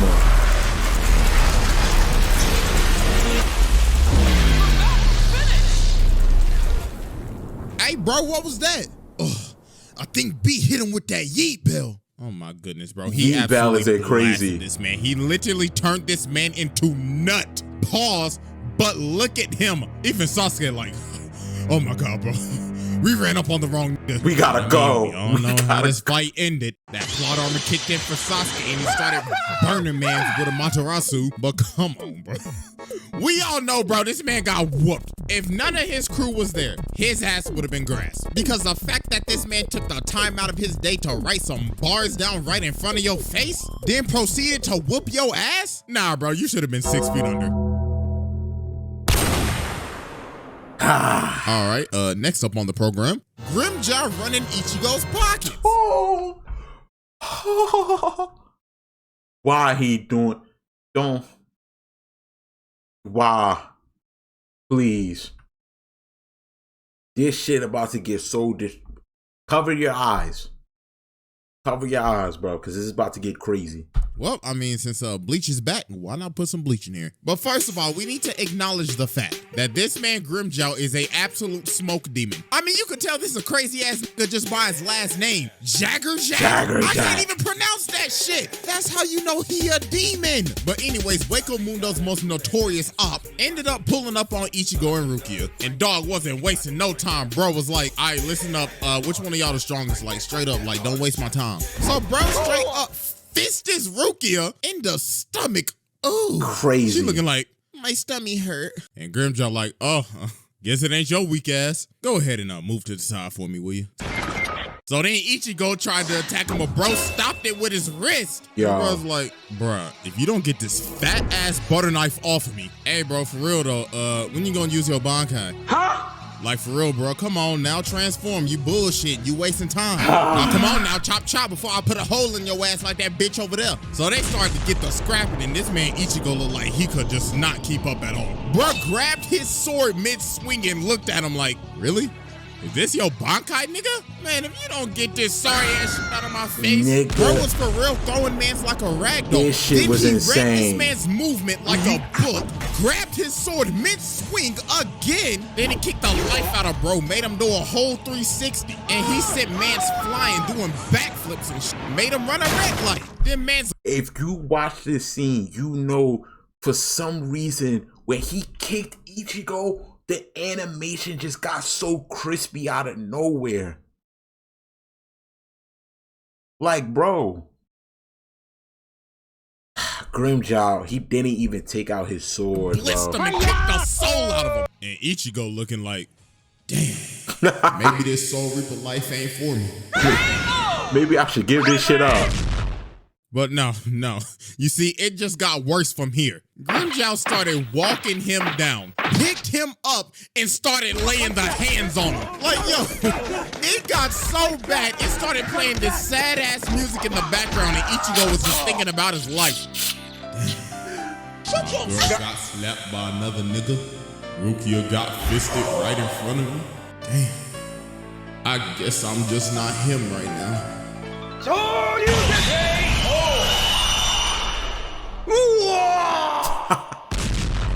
God dog, boy, that all you got? You was not Big Crippin'. You sure you the protagonist? Cause that was a little too easy, my boy. Hey boy, time to go home. Tosin. What's your blonde black ass doing here? Hey boy, I was mad. I ain't gonna hold you, cuz. Wait, why the music going crazy? Sure, alright then. Hey, before I leave though, hey boy, you best remember my name, the Waco Mundo Demon. You best come back and get it back in blood or else you a bitch. All right, ladies and gentlemen, next up on the program, Spopovich rocking Vidal's world. Yeah, I'm bringing this one out, bro. Like I said earlier with the B world. What was that image I just seen? Yeah. Where can you acquire an image this cursed? Like, what website, bro? Shit not making sense. I'm bringing this one out, bro. Like I said earlier with the B one, this was just inevitable. Ladies and gentlemen, the most brutal beatdown in anime history. So as we know, it's the World Martial Arts Tournament and Vidal has to fight Spopovich. And yeah, something was wrong with this shit from the jump. I mean, look at this nigga. Motherfucker look like a buff-ass crackhead with an M tattooed on his head. So they started fighting and Vidal was teeing off on man. It looked like easy money at the beginning, but something was terribly wrong. Bro was not going down at all. And I love how Goku and Vegeta were the first people to notice something was wrong. Goku looked at this like, yo, you seeing this shit right now? Seeing this bullshit? Yeah, hey, that M tattoo on his forehead look kind of fire. I think I want one. So of course this man Gohan was oblivious. Yo. The foreshadowing is crazy. I was like, yeah, that's my CJ might have foreshadowing down to a T. hey, girl, yo. You got this, boo. But then Goku said, yo, she should quit right now. Wait, Dad, what you mean? Yeah, Goku, what the you mean about that? Krillin, shut the up. I'm talking to my son right now. Gohan, tell your girl to quit right now, or you gonna regret it, my boy. Look at her, she's getting her shit. Hey, girl, you best get the up. I ain't letting no pussy ass bitch marry my son. Yeah, that's right. Tell her, Chi-Chi. So then Vidal starts flying, right? So then Gohan started to get happy again, but then this man Goku said, stupid idiot. She should just fill out the fucking ring. Dad, come on, bro. You've been gone for 7 fucking years and you already causing problems and shit. Yep, and guess what? I'm still your daddy, bitch. Father knows best. I mean, look at him, Gohan. He doesn't even look sane. So then Vidal kicked this man's head so far, his head did a 180. But then bro got back up and fixed his head. Nope. This is when you should have quit. Cause God no, bro. I quit. I surrender. Yeah, he got it. He got it. This is when it just went from 0 to 100. This man Spopovich started whooping. Bro started to hit it with the combos. Headbutt, good check, nigga. Oh, Lord, sweet Jesus. Somebody get in the ring and help this bitch. Then bro started hitting her with more combos. Then he broke her back. Then bro started beating her. No, bro, this is stupid. Gohan, you gonna let another nigga break your girl back in front of you? And everybody in the crowd can't watch no more. Everybody like, hey, yo, just stop the fight, bro. Then he hit her with the nigga. Oh, my God, bro. GG. Game over, nigga. Then this man Gohan just started getting mad, bro. But Goku was like, don't do it. I told you to tell her to quit, but you didn't want to listen to me. Now you're going to have to watch it. Bro, this was just terrible. Bro started stomping on her head. But then the other crackhead, Yamu, came in and said, hey, Spopovich, quit playing with a little stupid ass and just go ahead and kick her off the ring. Oh, man. Oh, it's over. Thank you, baby Jesus. So then Gohan came out, and this man Spopovich looked at him like, how does it feel that your girl got her back blown out by me before you? Alrighty, ladies and gentlemen. Next up, Ayano Koji bodying Class C. So this man Ryun, right? This is probably the best scene in, yo, I fuck with Classroom and Elite so heavy. A little Drezu lore you get in this video. Ayano Koji is my favorite main character in all the anime. I'm gonna let you know that right now. He's number one. That's my nigga, bro. Come on, he don't care. He don't care. Got old girl up in here getting tortured. Bro pouring this cold ass water on her in this cold room. Trying to give her hypothermia or something. Nah, this shit was fucked up. They was actually torturing her ass. Lord, somebody please come and help this little girl. So they trying to get this man Ayano Koji to come out because he's the mastermind of his class. So bro pulls up outside of the place and this big ass nigga, damn, what the f is they feeding you? What are you doing at some random high school in Japan? Need to take your ass and, I don't know where you want to go, the NBA or the NFL? Nah, that's crazy. You choose, my nigga. You want to play linebacker or you want to play power forward? And his name is Albert? Oh, no, don't make me do it, bruh. What you gonna do? Hey, it's bad. Wait a damn minute. Ain't no way in hell you the mastermind. This shit I said that you could speak while you wouldn't miss my presence. No. That's right, with all that jabbery shit. Shut the f up. So I got this text message that one of my tools from my toolbox has gone missing. Wait, hold on, bro, tool? Everybody is a tool to Ayano Koji. He don't consider them people. They tools. Yes, tools. You know, goodness and well, I've been using her since day one. I literally set her up to get jumped. Watched her get her ass beat, then blackmailed her right after it. Hey, bro, that's kinda devious. Yes, I know, cause I'm a devious ass nigga. All right, bro, you may be devious, but you about to get jumped. Jumped? No, you see, you got it all wrong. There's not enough. All of you have fallen into my trap. I personally am about to beat all of y'all asses with no effort. Please don't jump my baby. Come get your ass off me. Okay, I like you, boy. Hey, Sakamoto, take his chain. Nothing personal, but I'm about to run your pocket. Shut your dumb ass up. Jesus, help me. Hey. Come on, boy. Get your black ass up out of here. You best whip that nigga ass, you D1 prospect. Nigerian battle road. Oh, sweet Jesus. Ayano Koji really him. Oh, not bad. That's him. He just beat Albert, a D1 prospect going to Alabama to play linebacker. So which one of y'all next? Mrs. Boldcut or you, nigga? He gonna chop the shit out of her.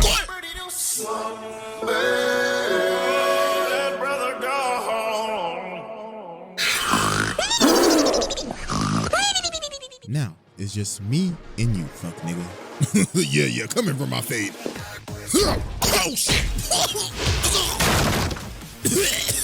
Come on, bro. Don't tell me they hyped you up all this time just to be trash. My nigga Ryun. Nigga, stop playing with my name. Yeah. Hey, like that. I got you pinned on a wall. If you don't stop talking with your hot ass breath, get your unhygienic ass off me. Perfect. Yo. Oh, I with the wrong nigga.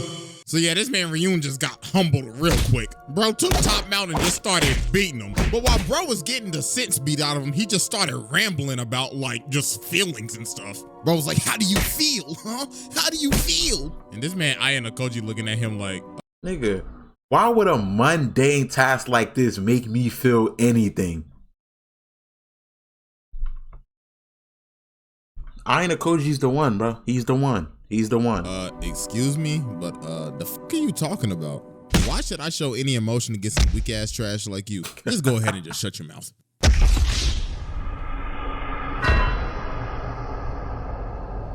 I love it. I love it. But nah, Ayano Koji beat the soul out of this nigga. Beat him physically and mentally. Look at him after the fight. Bro looking like a Debbie Downer. All his spirit is just gone. Bro got his ass beat so bad he was about to drop out. And then you got a girl right here like, wrong with you? Where's a man I used to know? That man gone, shorty. I'm a different man now. Bitch ass nigga. You ain't worth it. Pills in the wrong hand. Ma'am, this little Martinez motherfucker is out of control and he needs to be put down now. Jerome, calm down. I know. Oh, this That's Cyberpunk. why I'm calling him. Him? Who is him? Adam Smasher. I'm talking about him. Oh God, ma'am. Oh, hell no. Yes, that's right, Jerome. Him. And we don't even have to call him because he's already here. Hey, what the fuck? Oh, hell no. Hey, yo, when did this big ass Decepticon ass nigga get in here? Oh, Jerome, he's been here the whole time. He's just so powerful. You can't even sense his presence. Wait, what? That makes no sense. Jerome, can you process anything with all that chrome in your fucking dome? This is an anime, nigga. Nothing makes sense. Capiche? Adam, get your ass up. Time to go to work, you Full Metal nigga. Take Jerome with you. Full Metal nigga is crazy. I'm not an alchemist, bitch. So just call me Full Nigga. Full Metal Nigga. Full Metal nigga. Oh God, why did I sign up for this job? Stand back, Jerome. You see, my evil plans. Shut your mouth, fugly. Adam Smasher, please help me. Excuse me, but who the f are you? Pardon? You ugly three-eyed looking nigga. You best shut the f up before I put a motherfucking bullet in your motherfucking skull. Yo. Please. Did I tell you not to speak? So you're the Full Metal nigga, Adam Smasher. Damn right, boy. And you're a nobody. Do you want to know why you're the main character of a prequel? Simple. Because you don't make it to the actual game. Insane. That's bullshit. It's not. Kid, let's not waste any time. Just shut the fuck up and let me make you a pack. 5 minutes later. Oh, baby, you so fine. When we get back to the crib, I'm beating up them booty cheeks. You not. I'm sorry, Dear David. Romeo and Juliet, you star-crossed sons of bitches. Shakespeare made you a pack and so will I. Oh my God, y'all made it. Now get in the car so we can have our happy ending. Lord have mercy, making me go through all this shit for your dumb ass.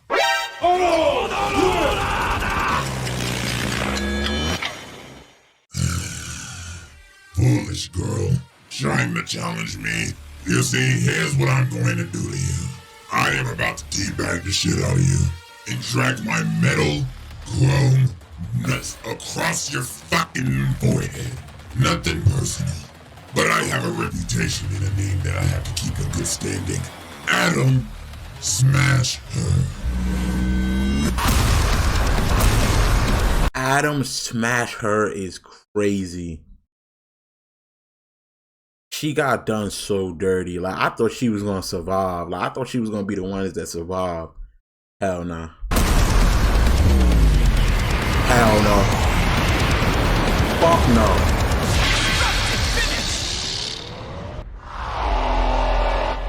Oh, Martinez, come out to play. Don't you want to end up like your little girly friend? Smashed and made into a piece of meat. This is a bloody puddle. Can't even show the body or else I'll probably get a guideline strike. You big Ting Tung son of a bitch. So you came to play. Your metal cheeks are mine. Wait, you have a saying devastating? Damn right, little nigga. You think you special or some shit? I told you you're just a prequel character. Look at you on the ground. Now get ready to bend over. Oh, hell no. Are you trying to hack me, bitch? I have two-step authentication. Fuck off of my server. Oh, God. Access denied. Are you a robot face ass?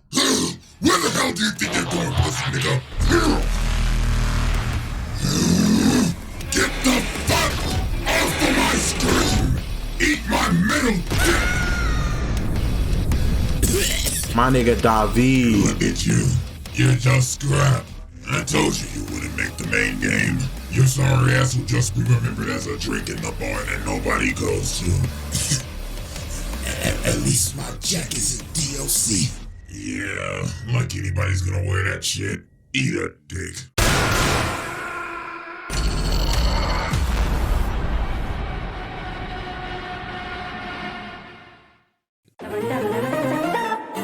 And he just ended off like that. Wow.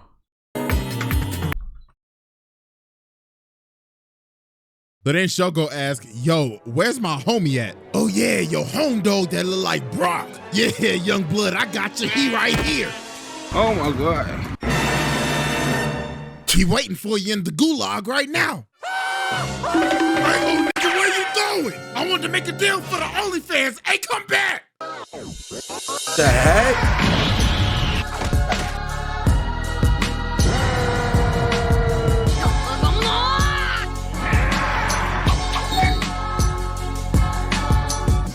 Alright, ladies and gentlemen, it is time for yet another installment of the most disrespectful moments in anime history. The series that we observe some of the most outlandish, vile, and disgusting acts to ever be committed, and some that we don't even talk about. Do not show that shit. Do not show that shit. So yeah, you little freaky ass that keep on asking me to put this in here. No. Stop it. Just get help. So yeah, let's just get started, man. All right, first up is a actual 3-in-1. So, the Tempest Federation violating the church. Now, a lot happened during this war, but the amount of disrespect dished out by these three specifically is just absolutely disrespect dished out by these three specifically. Why this look mad familiar? Specifically, it's just absolutely. Oh, I think that's slime. I think that's slime, right? Disgusting. So they ended up pulling up on these fatherless bastards. I ain't never watched it, but we listened to the openings. I think this is slime. Because they coming back to get it back in blood after they ran up on their village the first time. And these dudes deserved every last bit of the violation that got served to them. Like, you really thought you was going to spin Rimaru's block and walk away from that bitch unscathed? Nah, nigga, you signed your death papers and you are a fucking opposition, a dead one at that. So we started off with this Brock-looking motherfucker talking shit to Hakuro. And see, here's the thing. Bro walked into his own death. You want to know why he walked into his own death? Simple. You should know to not with old niggas in anime. Yes. Like, my boy, you are from our world. How do you not know this? You should know that the old heads are always cracked. And then you see him standing like this, looking like, oh, why, hello there, Sonny. Wonderful weather we're having today, isn't it? Nigga, you gon' die. Yeah, but you're then cooked. Unks start looking at him like, you know, Sonny, I really can't stand you and your new generation. You see, back in my day, we didn't have pussies like y'all. All y'all do is stay inside and scroll on that cellular device. What is that y'all be on? Talk Tick? It's called TikTok, you fucking Talk Tick is crazy. You kids are gonna make me dive cringe before Father Time catches up to me. So he starts fighting Hakuro and he takes this little nigga to school. Unk started blocking all of his attacks and he hasn't even moved from the same spot he started in. And he looking at him like, well, come on, sonny boy. You was talking all that shit and now look at your dumb ass. You're baffled, aren't you, you dumb fuck nut?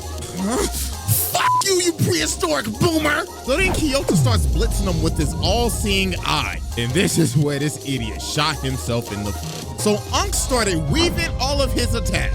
And then he looked at his dumb ass and said, oh, you think you're fast, youngin'? My eyes have already caught up to yours, boy. Now let me show you speed.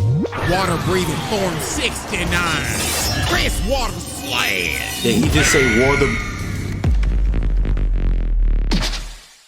Fatality. Unk wins. This man just sliced a bro's head clean off, grabbed his head and said, now see, look, your youngsters move too fast. Son, he should have knew the fight was over when this old nigga got that. Where did this come from? That looked like the same shit that Aizen got when he was fighting Ichigo, bruh. Nigga got the whole Gyoku. The hell? You want to use all that acceleration bullshit, and look where it got you. Headless. Your ugly ass probably never even got head yourself. What a sad life. Now use all this extended time you gave yourself to think about your actions. So after the first fatherless idiot has been taken care of, we cut over to the second one. So this man Shogo fighting big homie Geld. So obviously Shogo talking shit like the fatherless bastard he is, but little did he know he was about to get adopted. Cause this man Geld was about to son his ass. So bro started hitting him with that rock. So then he started screaming and saying, fuck you, you fucking pig! Really? Pig? I'm gonna orc you, racist ass bastard. No, I should chop your balls off. Wait, hold on, big homie. I'll give you all my money. You know what? I'll give you my Sarah J OnlyFans. The subscription's worth $50. Gail, you ain't disposed of this sorry ass nigga yet. Hey, my bad, OG. I was just about to chop his balls off. So then Shogo asked, yo, where's my homie at? Oh yeah, your home dog that look like Brock. Yeah, young blood, I got you. He right here. Oh my God. He waiting for you in the gulag right now. That's insane. Hey, old nigga, where you going? I want to make a deal for the OnlyFans. Hey, come back. A few moments later. Man, hey, yo, ho, where you at? Excuse me, nigga, I have a name. You see, this is why you and your nigga don't get no head. Shut up, nobody cares. Listen, give me that ass. Huh?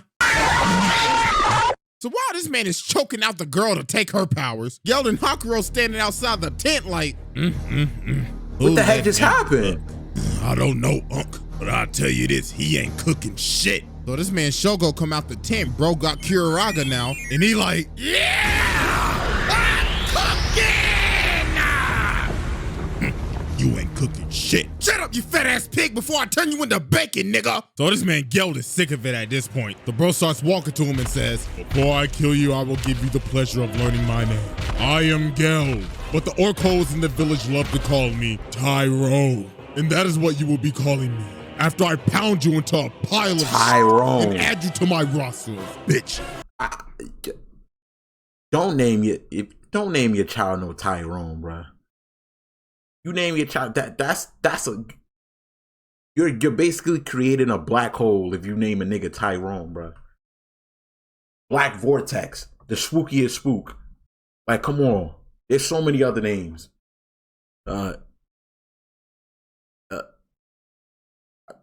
Jimmy. Name him Jimmy. Shut up, piggy. Get ready to become a ham and cheese. And get ready to become my son. Boy, listen close. I come from a land named Sparta. So this man Geld just starts pummeling him into the ground. So then he tells him, well, looky here. Looks like you turned yourself into an immortal punching bag. Congratulations. You played yourself. Now let's see how long you can regenerate till your MP runs out. Please.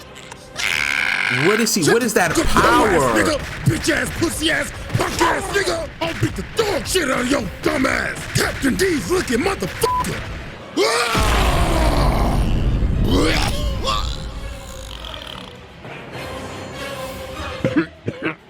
Please. It was just a prank, bro. Tell me, boy, what's my name? I can hear that. What's my name, nigga? That's what I thought. Now hand over Sarah J's OnlyFans. Then you can go join your homie in the gulag. Okay, here you go. Here you go. Excellent. I wish you luck in the gulag. Why?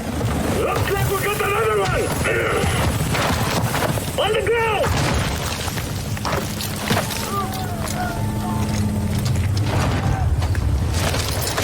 The This is the Gulag. In here, you fight to win back your life. Now, you see, what you just witnessed was a alternate universe, because bro got bailed out by this level 99,000 ass wizard. But I mean, bro still did take a trip back to the lobby because a level 99,000 wizard took his body. But you want to know who didn't get bailed out? Everybody else. This nigga Rimuru went on a fire sale. Bro boosted his KD so hard when he killed this whole damn army. Nigga stood over everybody, lined up each shot precisely, and hit him with the triple kill, overkill, kill, atrocity, killing, Oh Lord, what the hell is happening? See, this is why when y'all niggas be saying Rimuru like crazy, I can't even like argue with y'all, bruh. Clips I be seeing with Rimuru power, bruh. Lord Farquaad the Fifth, please calm down, sir. Yes, me lord. With my unique skill Spearhead, you should be able to escape the enemy and not get head tapped. Oh yes, excellent, excellent. Get me the fuck out of here, please. Right away, sir.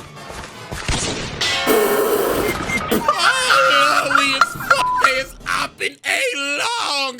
So after Rimuru finishes head tapping everybody, he comes down and Razin starts trying to talk and starts saying, "Now you stop right there, you dirty, filthy monster.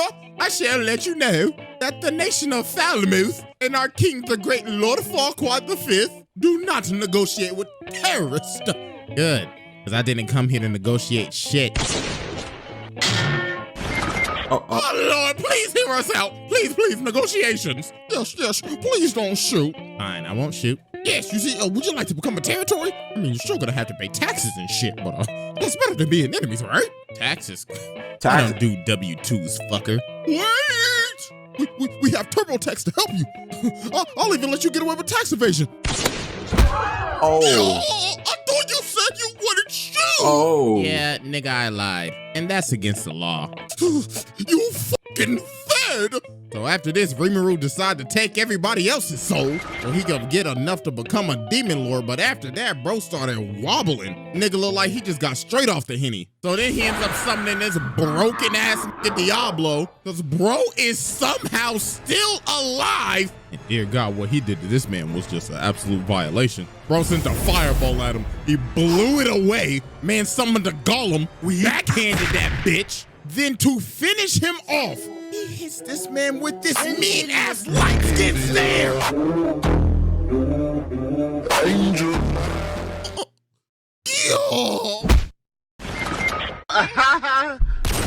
Is that the penance stare? Alrighty, next up is this big ass Tyrone ass nigga. I forget his name. Bully. I mean, first of all, look at this man's name. Charon. Nigga, that looks like and sounds like Tyrone to me. I mean, look at this big ass nigga pull up behind him, absolutely asserting dominance over the situation. So he like, "Hey, how y'all doing? I'm looking for a mentally unstable woman with pink hair. Is that you by any chance?" Maybe. "Hey man, what do you think you're doing, bro? How about you just go fuck?"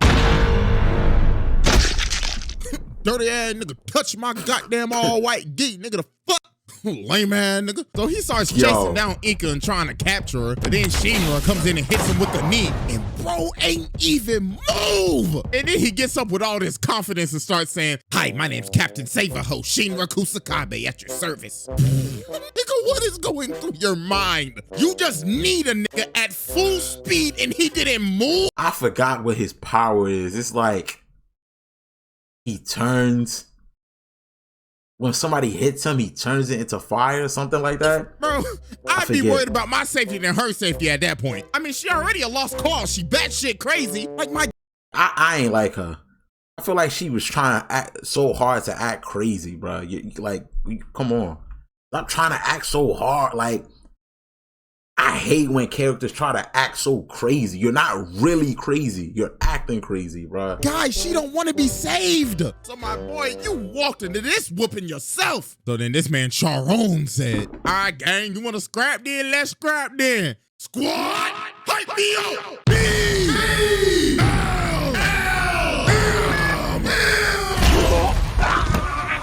So then this man Shinra kicks him in the face, but he ate it and said, "Oh, so we just gonna kick a nigga in the face during Black History Month. All right then, nigga. Step on your lame ass." Then he starts dragging him. Oh my God. Son. Bro, this is why we do not try to be Captain Save-A-Ho. Look at the situation you're in. You are fighting a nigga so strong, the ground is exploding when he walks. Yo! I know some of y'all gonna be saying, but CJ, he's supposed to be a hero. That's against his morals. Nigga, fuck your morals. Hey, but people what Shinra said right here, though. Ain't no way, bro. Wait, whoa. Nigga, what? During Black History Month too? Yo. Man, Frieza would be so proud right now. They both start talking about how I ain't gonna lie, Frieza one of us, bro. he beat the allegations. He one of us. Black Frieza, he one of us, bro. Bro, imagine you getting a transformation just so you could like call niggas monkeys and shit.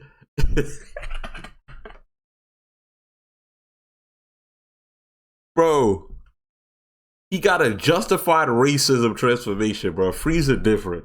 they gonna take Inca back with them. Well, she ends up saying, nah, both of y'all. Frieza so different. He walks over to her and says, hey, little girl, you better shut the fuck up before I slap shit out your little stupid ass, you heard? Hell no! So later on, while they keep on fighting, Shinra starts flying away to go find Inca again. But then this man looking at him like, the fuck? Where you think you going, Captain Save-A-Ho? You know what? Let me bring your bitch ass back down to earth. So this man jumps into this stratosphere, grabs Bro and starts slamming him through buildings. God, I hope these people have home insurance. But Dog started flipping himself, but look at him.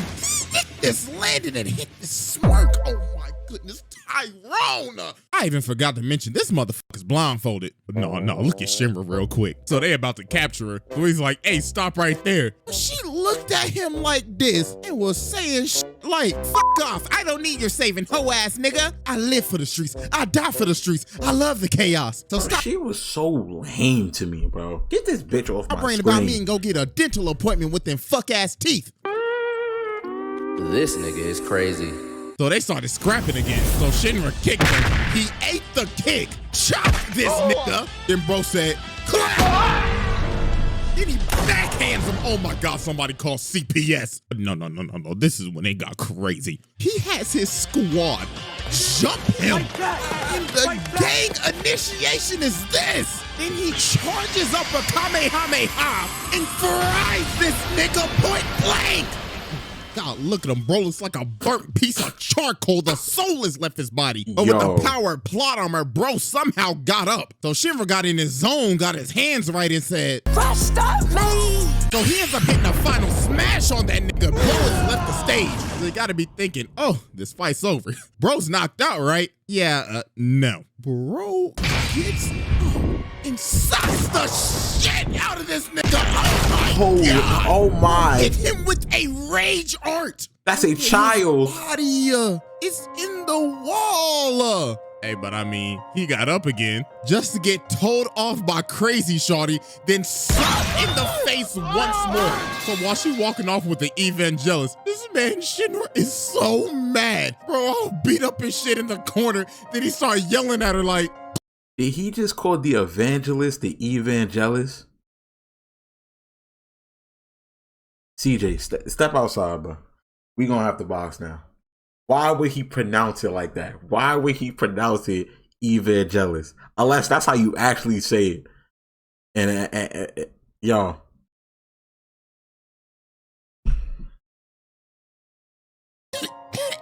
Fuck! I'ma fucking kill you, stupid bitch! Oh my God, you do not know how happy that just made me. What you just said made me so warm and hot inside. Please try your best. Wait. Just let a nigga.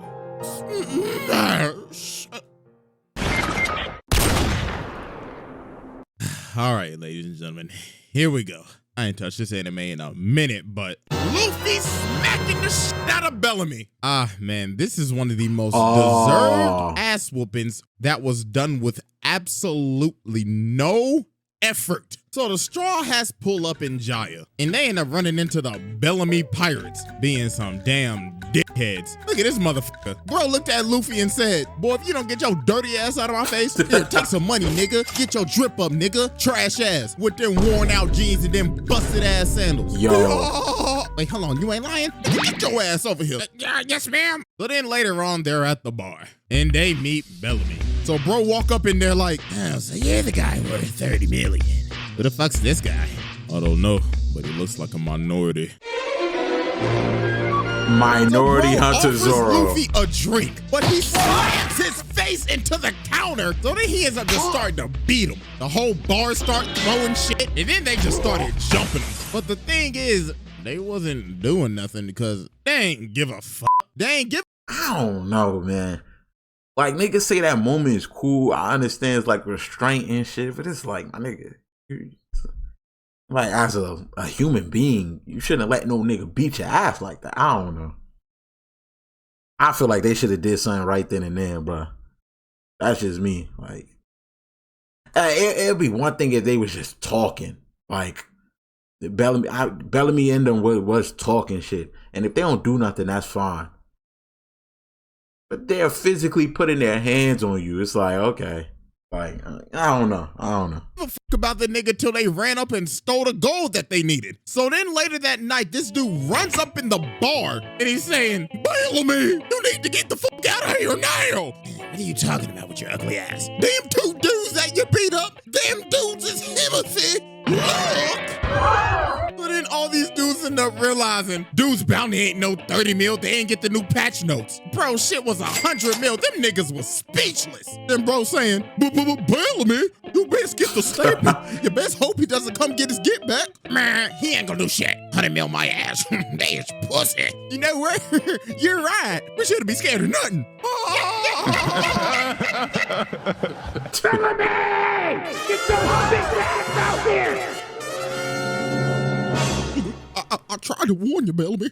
Shut your bitch ass up. So this man Bellamy walk outside and he see Luffy standing on top of this tower looking like he Batman or something. So then bro uses this goofy devil fruit. Bro, I cannot stand this fucking fruit at all, dog. Bro look like Slinky Dog with this shit. But Bellamy's like, oh, so you came to get your get back. Nah, I mean, not for real. I just need to go. I don't give a fuck about your dumb ass. So they start fighting, and this man Bellamy looks like he's actually him with this Slinky Dog Michelin man ass fruit. So this man Luffy falls all the way down while this man Bellamy talking shit and his whole crew in the background talking like, yeah, that's right, finish his trash ass. Yeah, that's right, bum ass nigga. So then this man Bellamy uses Spring Hopper hopping around like an uncontrollable idiot. Bro looking like a kid who OD'd on Flintstone gummies. And Luffy's just standing there like, sick of this shit. So our bro's hopping around, bro asked him, do you even know how to throw a punch? So this man Luffy lifts up his hand and says, so you want to know if I could throw a punch, right?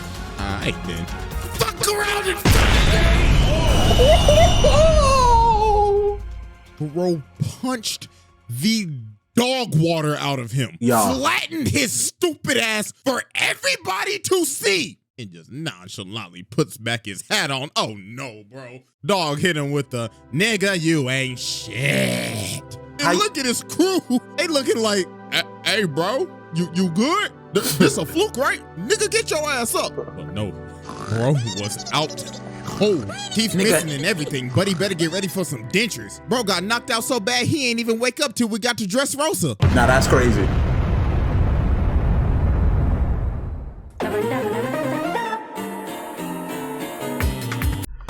Get to the next one. Oh, what a shot from Curry! Watch out, watch out! Kuroko no basket. You know, I gotta watch Slam Dunk. This shit remind me, I gotta watch Slam Dunk, bro. Niggas tell me that shit fire.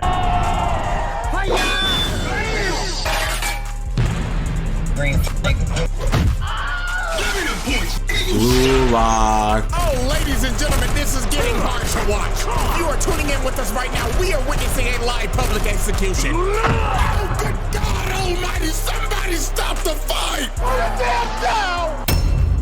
Yo. Alrighty, ladies and gentlemen. So is this sports edition? Because all of these seem like sports. I think that was Hajime no Ippo. I ain't watched that either. A lot of y'all was telling. There's so many anime I gotta watch though, bro. I'm still like, you know what I'm saying? You feel me? I mean, I've been watching anime before all y'all niggas. Come on, bro. I was back then before the Great Shift. Y'all don't know about that. Y'all too young for that. Y'all started watching anime recently, bro.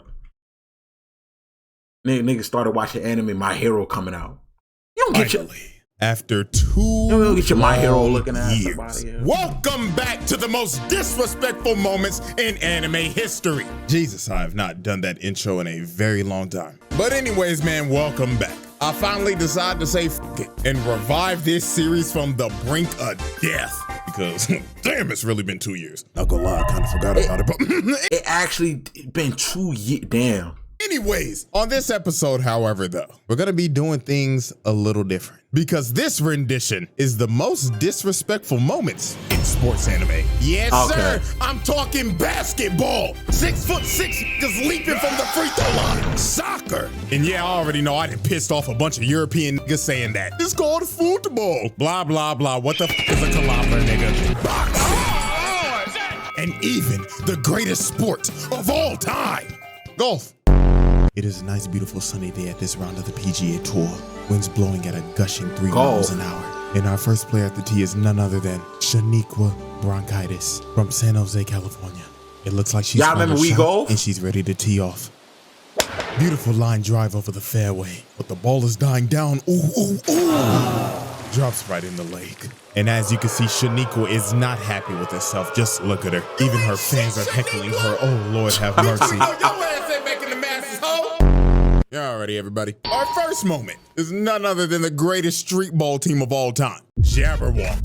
So in the Kuroko universe, I believe it's the movie. There is this team named Jabberwock that is made up of just straight YNs, and I'm not joking. All of these niggas are only 18 years old, and half the niggas on the team look like they're pushing 30. Like, bro, you can't tell me that bald nigga ain't Shaq. And their team leader is deadass named Nash. This is a what-if version if Steve Nash was a YN. This motherfucker tatted up and everything. I know they gave him the pass, and he'd probably be spamming that shit. And that nigga most definitely Dennis Rodman, straight back from North Korea after hanging with his homeboy. So Jabberwock pulled up to Japan to see if they was hooping or not. And I mean, they rolled out the red carpet for these boys. They was getting glazed straight off the plane. They just walking through the airport and niggas is like, oh my God, Nash, I love you. Oh my God, is that LeBron? So the next day they get to the all black niggas look alike. No, bruh, no. Court. And they end up playing this team. A tall black nigga into Japan. LeBron?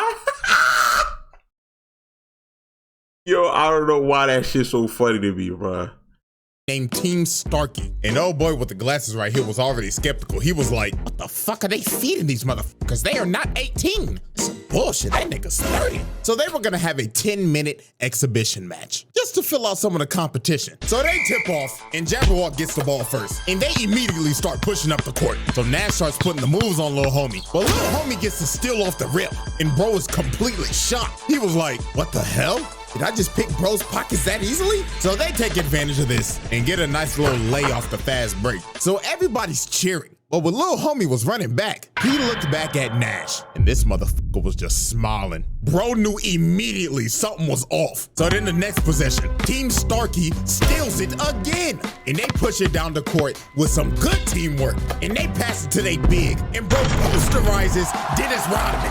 But if you take a look at Jabberwock, these motherfuckers are just looking so nonchalant right now. They were looking like they did not care. So with 4 points on the board, with 9 minutes and 25 seconds remaining, these motherfuckers go on the greatest run of all time. So they start pushing down the court, and Nash just looks at bro right here, and he finally decided, okay, I understand it now.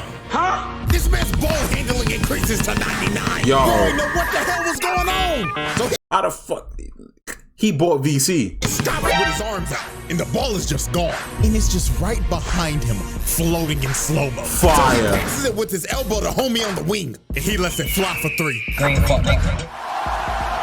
Niggas was shook, ain't know what the hell happened, but it gets worse. Unc right here starts pushing down the court, and he already got bro lost. So then he just smirks at bro and just starts doing street ball shit. Bro fake passes it, breaks his neck, then he turns around and smacks him in the face. And Nigga think he bone collector? Background dog. So after that, bro gets the easiest layup of his life. Next possession, here go this nigga Shaq. Already got bro right here fearing for his reputation. I know he gotta be thinking in his head right now, if I get embarrassed like this on national TV, ain't no hoes gonna wanna fuck with me. So Shaq saw the fear in his eyes and took advantage of it and just starts doing fouls of hell, carrying, traveling, just doing a bunch of bullshit. Had bro on skates. Then he hits him with a late Q3. Bang!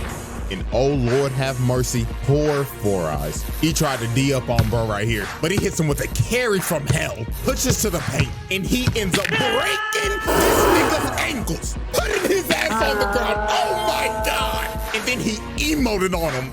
Oh my God.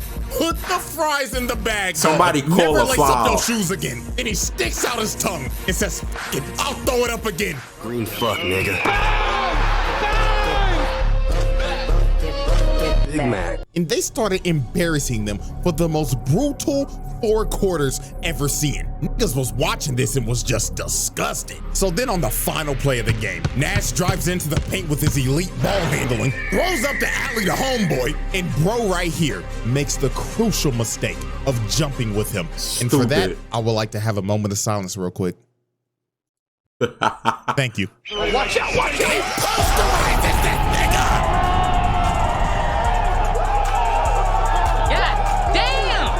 So hard it replayed 2 different times. And at the end of the game, the final score was a whopping 86-6. So at that point, it's time to give up, basketball and shit. You know what I'm saying? Like, it's time to you know what I'm saying? It's not for you anymore. Yeah. Absolutely disgusting. Team Starkey only scored once after they scored 4 straight before Jabberwock locked in. Oh my God, never pick up the ball ever again. Yeah. Leave the game before it leaves you. So after the game, the team captain comes up to shake Nash's hand and he's like, GG, bro. But Nash dead stares bro in the face. And guess what he does?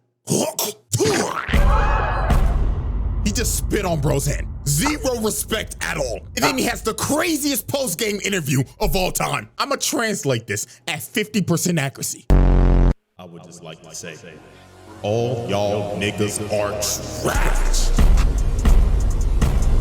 Like really, is this the best y'all got to offer? Get the fuck off of my court. Y'all called us to fly all the way out here on that 18-hour long ass flight just to be fucking hot dog shit. You wasted our fucking time. None of y'all niggas is making the fucking league.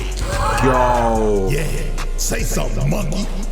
Oh my God, bro. Didn't I tell this nigga to chill out saying monkey? Yeah, you gotta check that nigga. Punk pussy hoe. This nigga is trash. Now you see, me personally, I'm swinging. Yeah, You're not about to spit on me after embarrassing me on national TV and telling me to put the fries in the bag. No, bro. And they're just standing there in shambles knowing, oh my God, none of the huts are gonna fuck with us no more. Alrighty, ladies and gentlemen, moment 2, super-powered putt-putt man. Ladies and gentlemen, never in my life did I ever think I would be talking about a golf anime. But the shit that we are about to see is just absolutely I didn't even know there was a absurd. golf anime. I found this anime called Rising Impact. And how I even found this in the first place, I was scrolling on my reels and I saw this midget, a 4-foot-tall child, bleeding from the forehead, looking locked the fuck in over some damn golf. What the and this fuck? little nigga swung his body and boom that bitch. He drove the ball so hard, the ball ricocheted and broke the flag. Hold on, this shit might be leading fire. to him getting a hole-in-one from like 200 yards out. That is 2 football fields, nigga. I mean, dog, look at the ball. The ball is smoking. That bitch is dead. Ripped open and everything. Good God. And this little nigga was just standing there locked the fuck in with no emotion. So me being curious, I decided to watch the whole thing. I don't know why, but I ended up witnessing one of the most disrespectful things a nigga could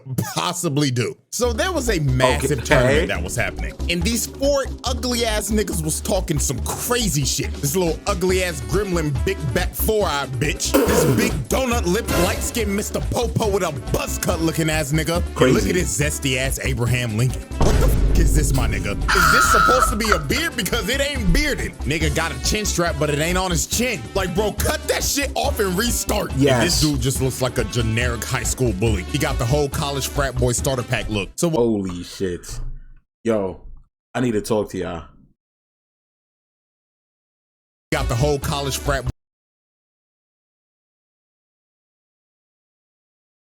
Did you really watch this show and like enjoy it, bro? Beavis and Butthead. Like, did you change the channel to this shit, bro? Let me know if you changed the channel to this shit so I can never watch TV with you ever, bro. I will never step into your abode if you really think... I'm sorry, bro. I don't know how niggas watch Beavis and Butthead, bro. To each his own, bro. If you enjoyed it, if it made you laugh, whatever, bro. Like, even if the shit was actually funny, these niggas are the most ugly...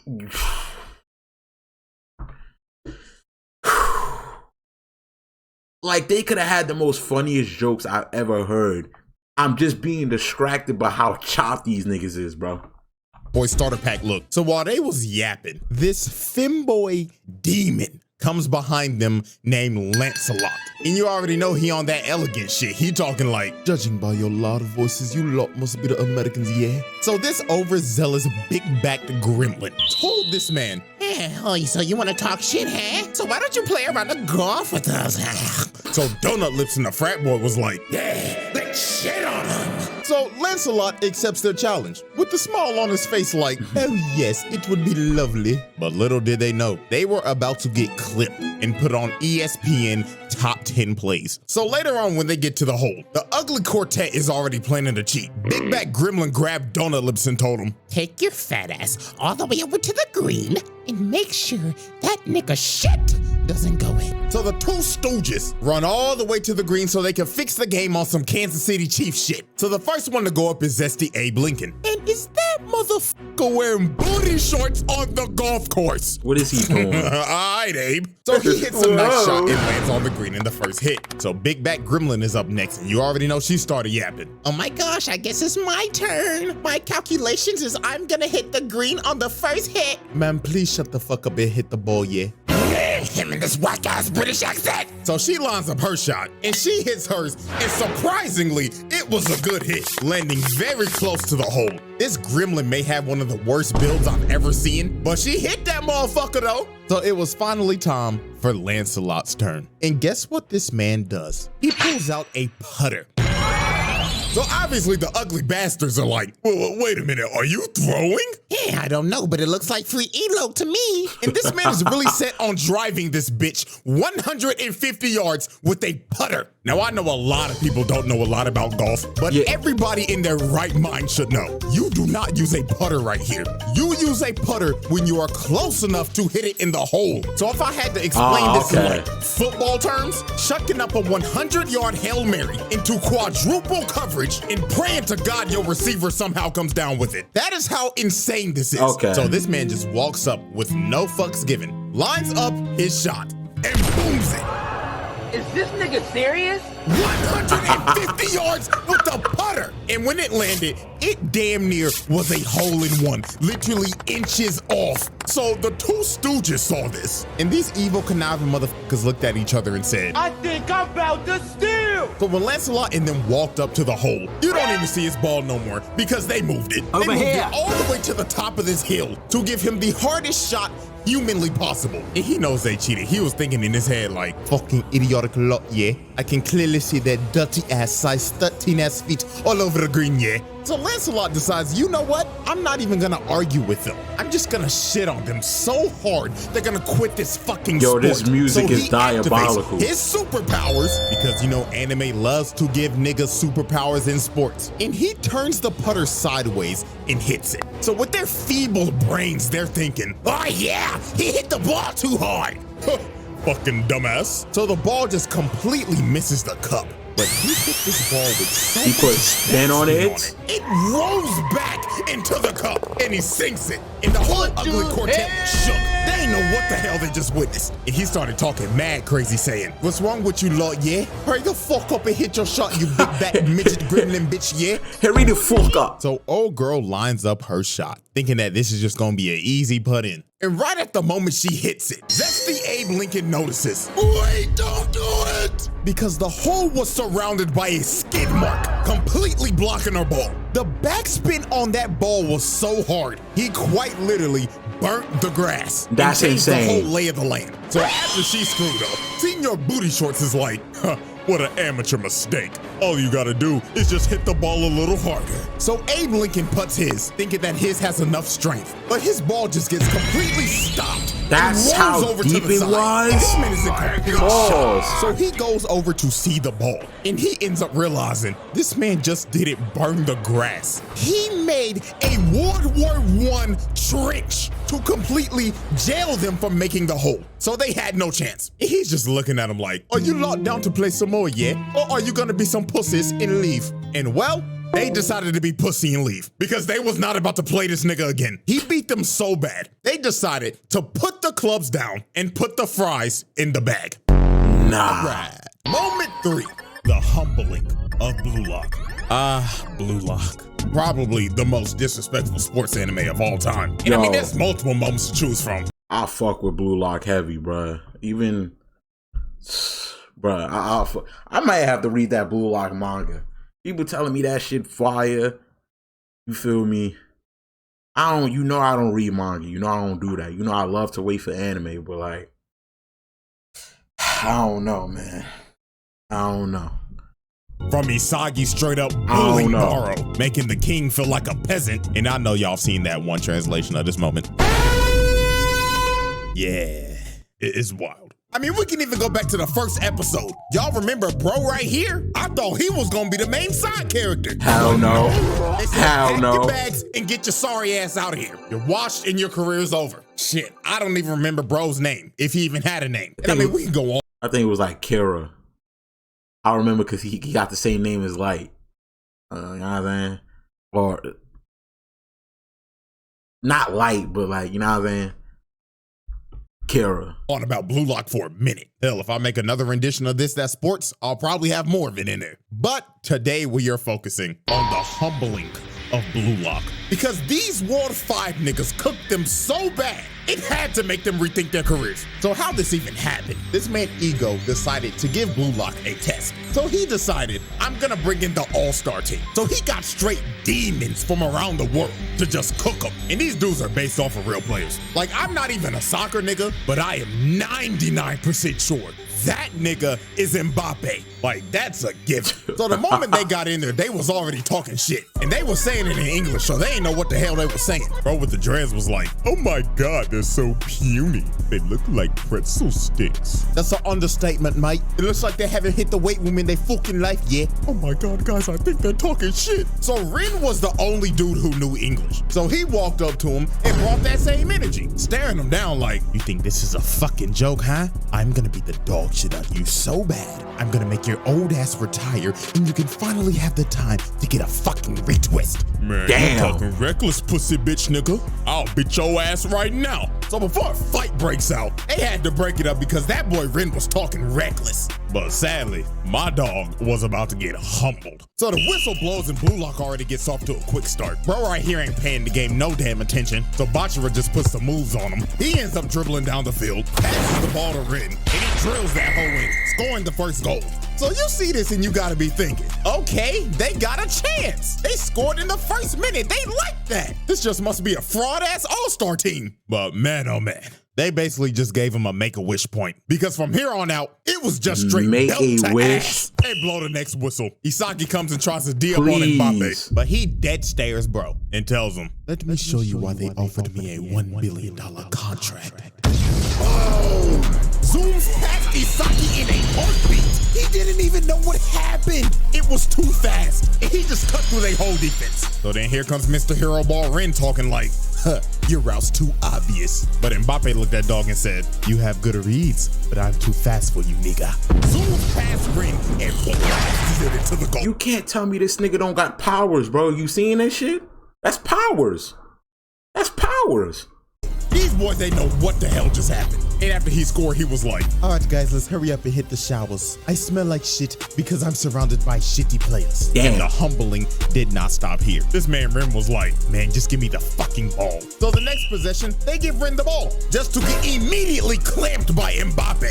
And bro right here just comes and snatches his shit. Just easy pickings. So he passes it to little homie right here. His eyes start moving like a Sharingan, and he kicks it straight through Isagi and Bachira down the field, all the way down to the Dreadhead. He just bully soccer Zarbon. While Tokimitsu was trying to run to get to the ball, dude just gets pushed to the side. Then just scores with ease. And the rest was history. They just bullied these boys for however long this game went on for. Just goal after goal. This was basically like the main roster just shitting on the practice squad or something. So then on the last play of the game, Rin tried to lock in on this dude named Leonardo Luna. But he lost this exchange the moment bro started talking. Dude said, "Oh, you're Rin Itoshi. Your size brother, aren't you? And you know your brother's a dog, right? Can't say the same about his little brother, though." So after discouraging this man and comparing him to his brother, he makes a force field and moved his feet so fast he made a vortex. Dude had Rin lost. And the moment he tried to move, he read him like a book. He kicked the ball right through his legs. And then he just said one of the most wild lines ever. This man says in my exact words, "If you open your legs that easily, people are gonna think you're a loose guy." Like, yo! It's time to fight after that. No. Did he say that? What? What even makes you think of that? You know what, dog?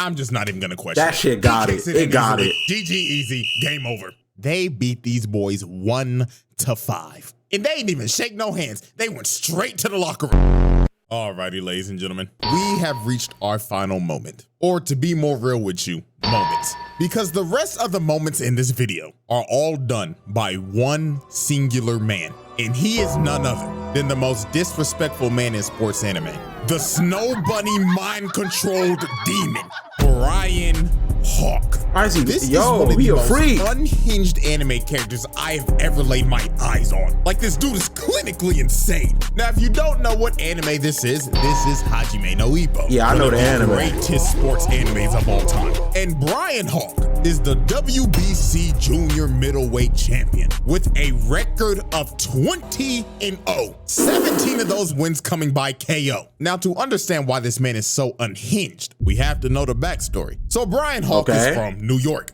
and he had a pretty troubled life. So one fateful night, bro was on the run from a dude that was holding him up at gunpoint. So when he was about to get his brains blown out, something snapped in him. The demons in his head came out, and he beat the shit out of the dude that was holding him up at gunpoint. And it was brutal. He kept on pummeling his unconscious body until he was satisfied. So while he was beating this man in a dark alley, a world famous boxing trainer named Miguel Zell was watching this, and he was completely shocked. So he walked up to try to stop Brian, but he literally couldn't. Brian was about to kill this man. But while observing this unhinged man, the coach had a revelation, because he realized this dude just beat the ever-living crap out of a guy that held him up at gunpoint. This isn't your run-of-the-mill crackhead. This is a potential world champion. So the coach told him, "Come with me. I'll take you to a place where you could beat people legally, and you could have all the money, power, and woman you want."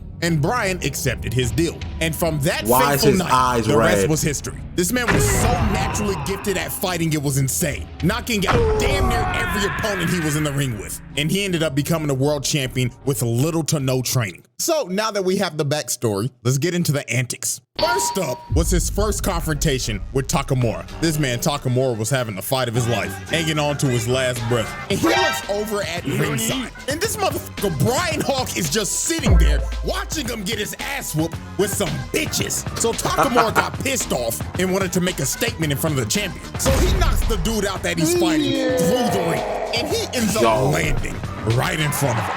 So while Takamura is just mogging him while he's just sitting there, Brian Hawk decides to stand up and clap.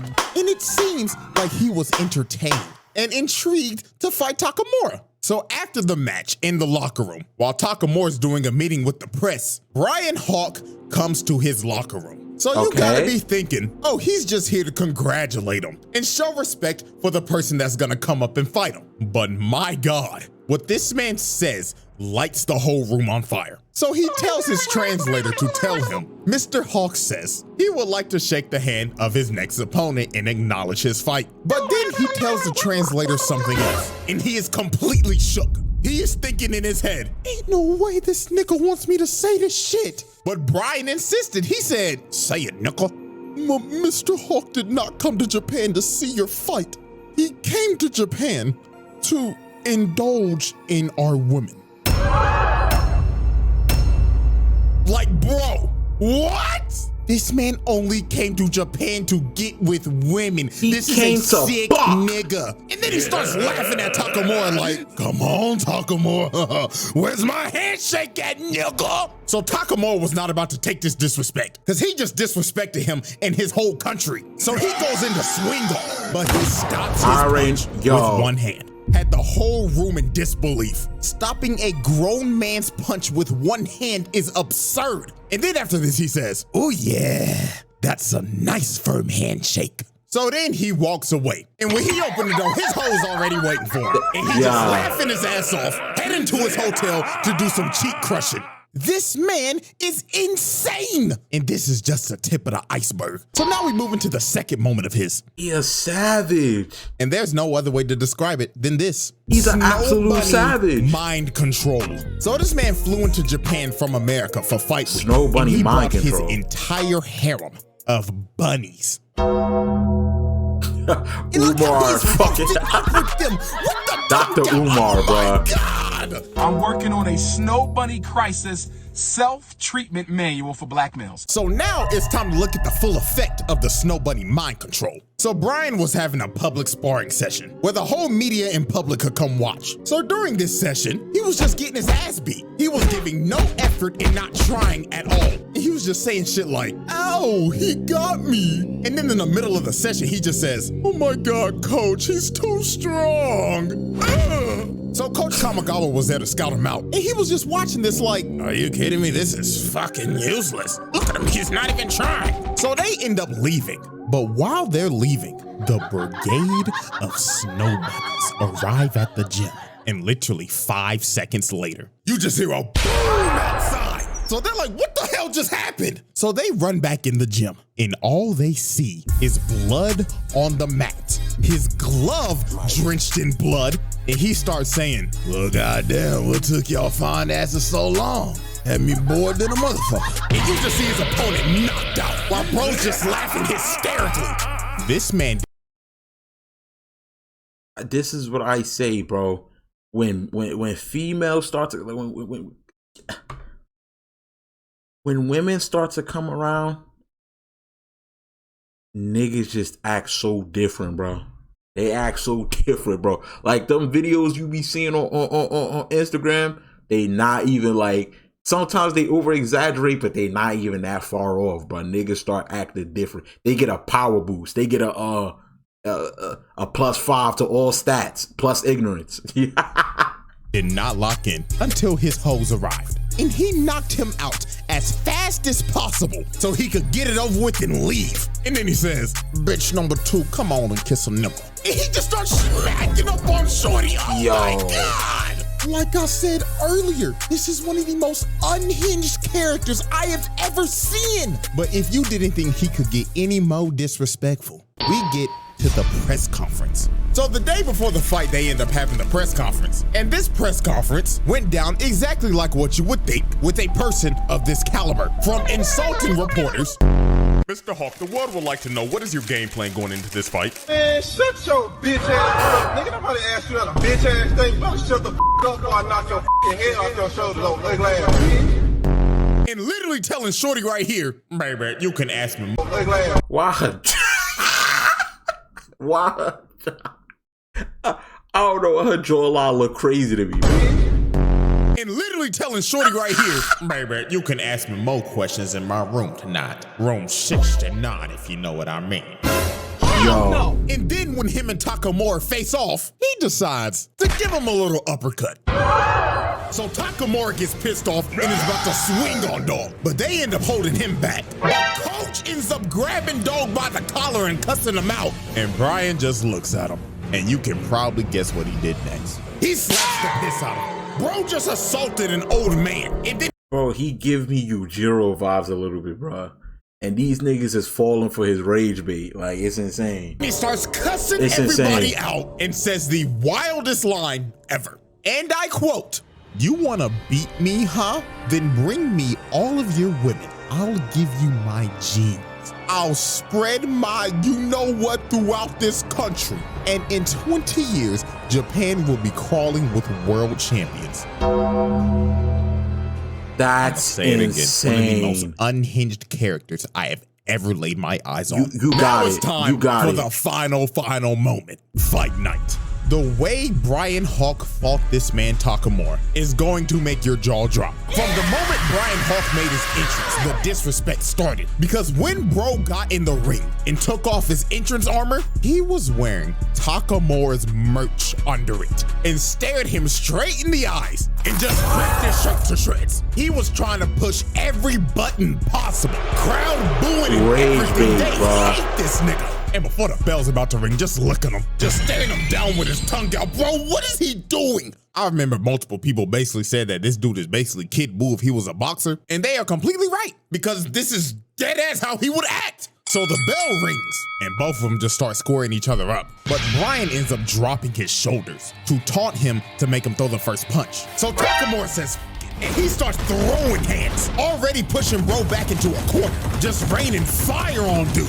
But this, of course, was a trap, because when Brian saw the opportunity, he grabbed the rope and uppercutted the life out of him. And this is where he just started showing out. Bro hits the motherfucking Steve Fox duck and counters him again. And he gets him in the corner and starts teeing off. Left, right, left, right, left, right. Just throwing shit like a wild animal. So when Takamura finally got out the corner, he tries to throw a 1-2, but he ducks it and sends his head to the stratosphere. And this is when Takamura this realized, nigga just, he just looking at that guy. Yo, please. Like, he has no boxing fundamentals at all. He is just so naturally talented at fighting that he could do whatever the f he wanted to and get away with it. Look at him just weaving everything, dodging every punch. Then he got in close on him, tricked him with a feint, and crushed his skull with his left. Takamura was out cold on his feet. So Brian was coming in to finish the job, but Takamura gets saved by the bell. So Brian stops right in front of him. So right when Takamura regains consciousness, he sees this man staring in his face with his tongue out, looking like a wild animal. And just from this interaction, you knew how the rest of this fight was gonna go down. Every round, this nigga was doing some more crazy shit. At that point, white flag. All right, bro. I give up. Imagine you getting knocked, yo. No, I definitely got to check out Hajime no Ippo, bro. I ain't know they got down like these. Bro. I ain't know they got down like that, bro. Shit, bro is leaned back, throwing haymakers. Like, what the hell is happening? Dude really hitting him with the... And dog, this entire fight, every time Takamura got the upper hand, he just get countered every time and knocked down. Then after he would stand back up, he would just get him on the ropes, throw about 50 haymakers in a row, and hit him with the night-night, nigga.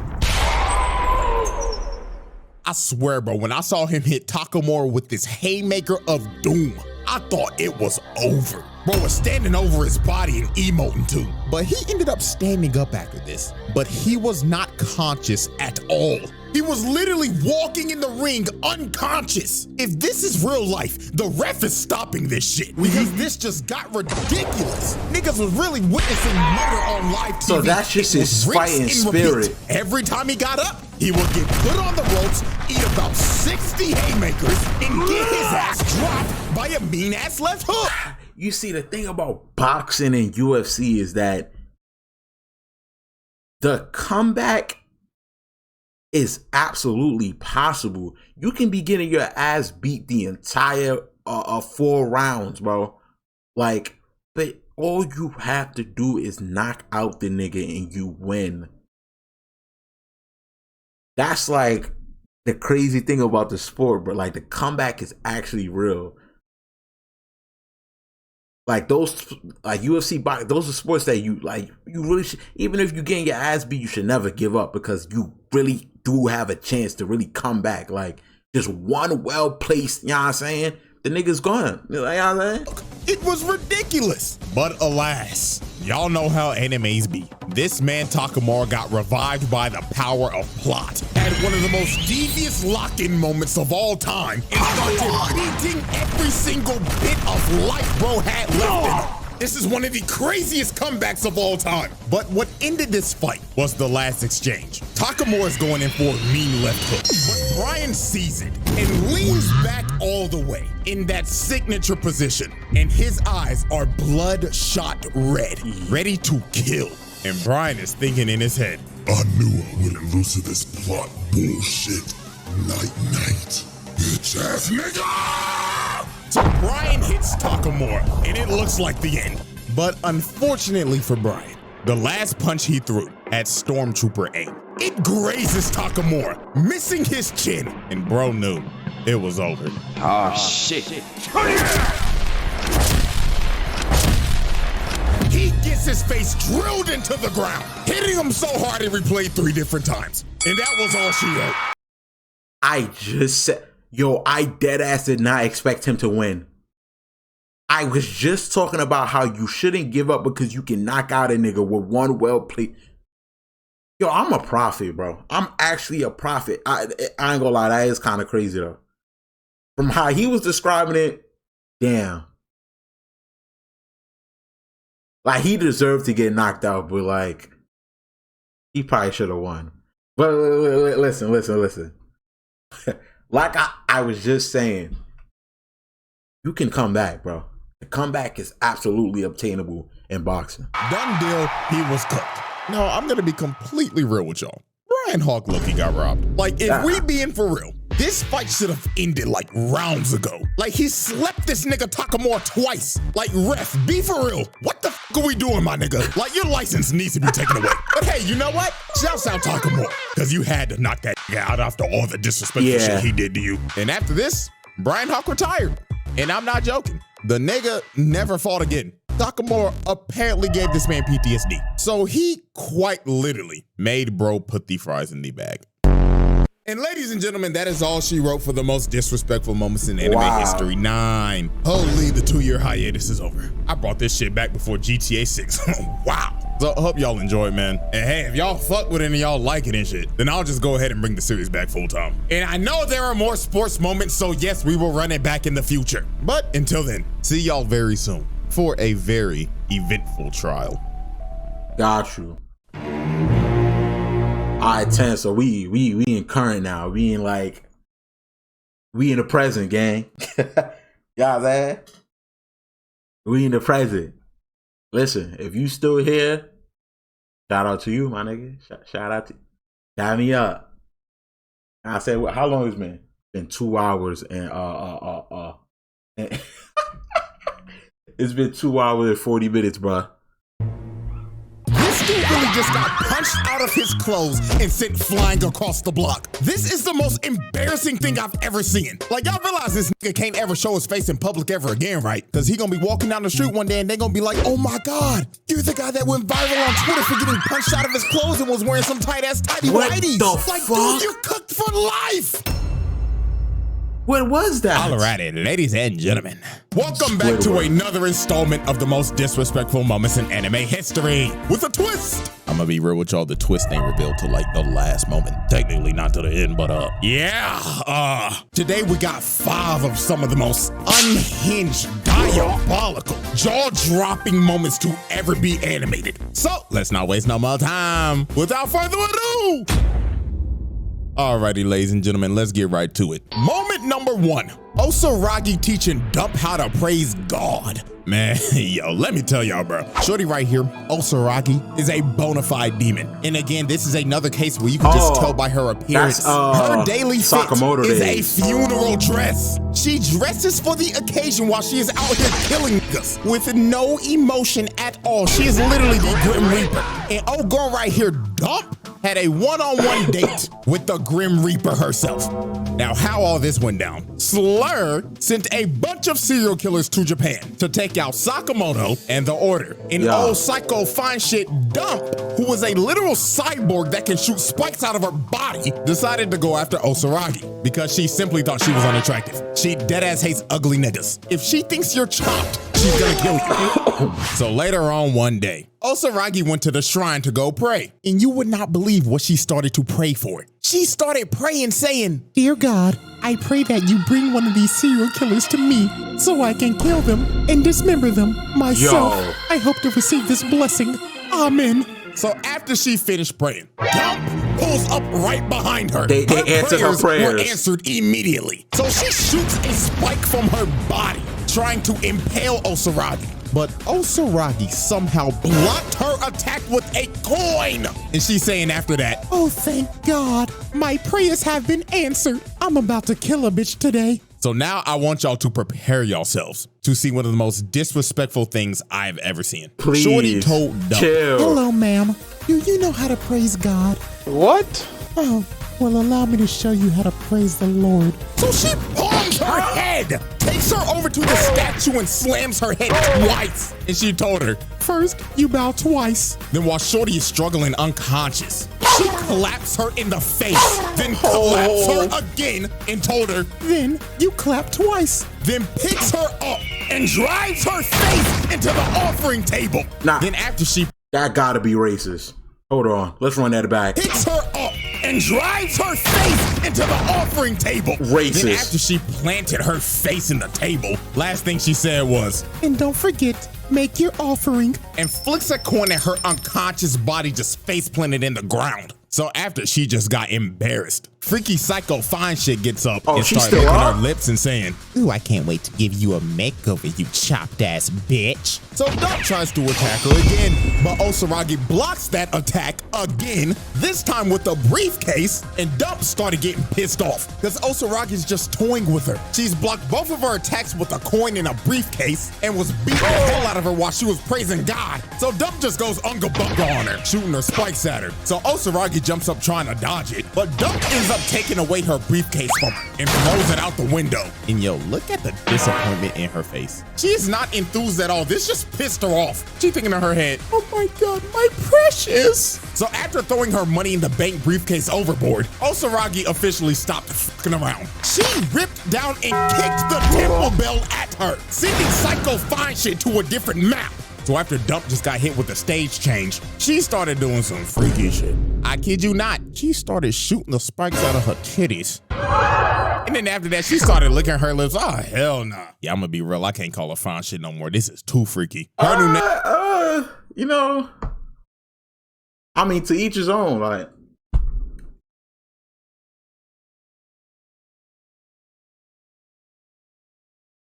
That's all I'm gonna say.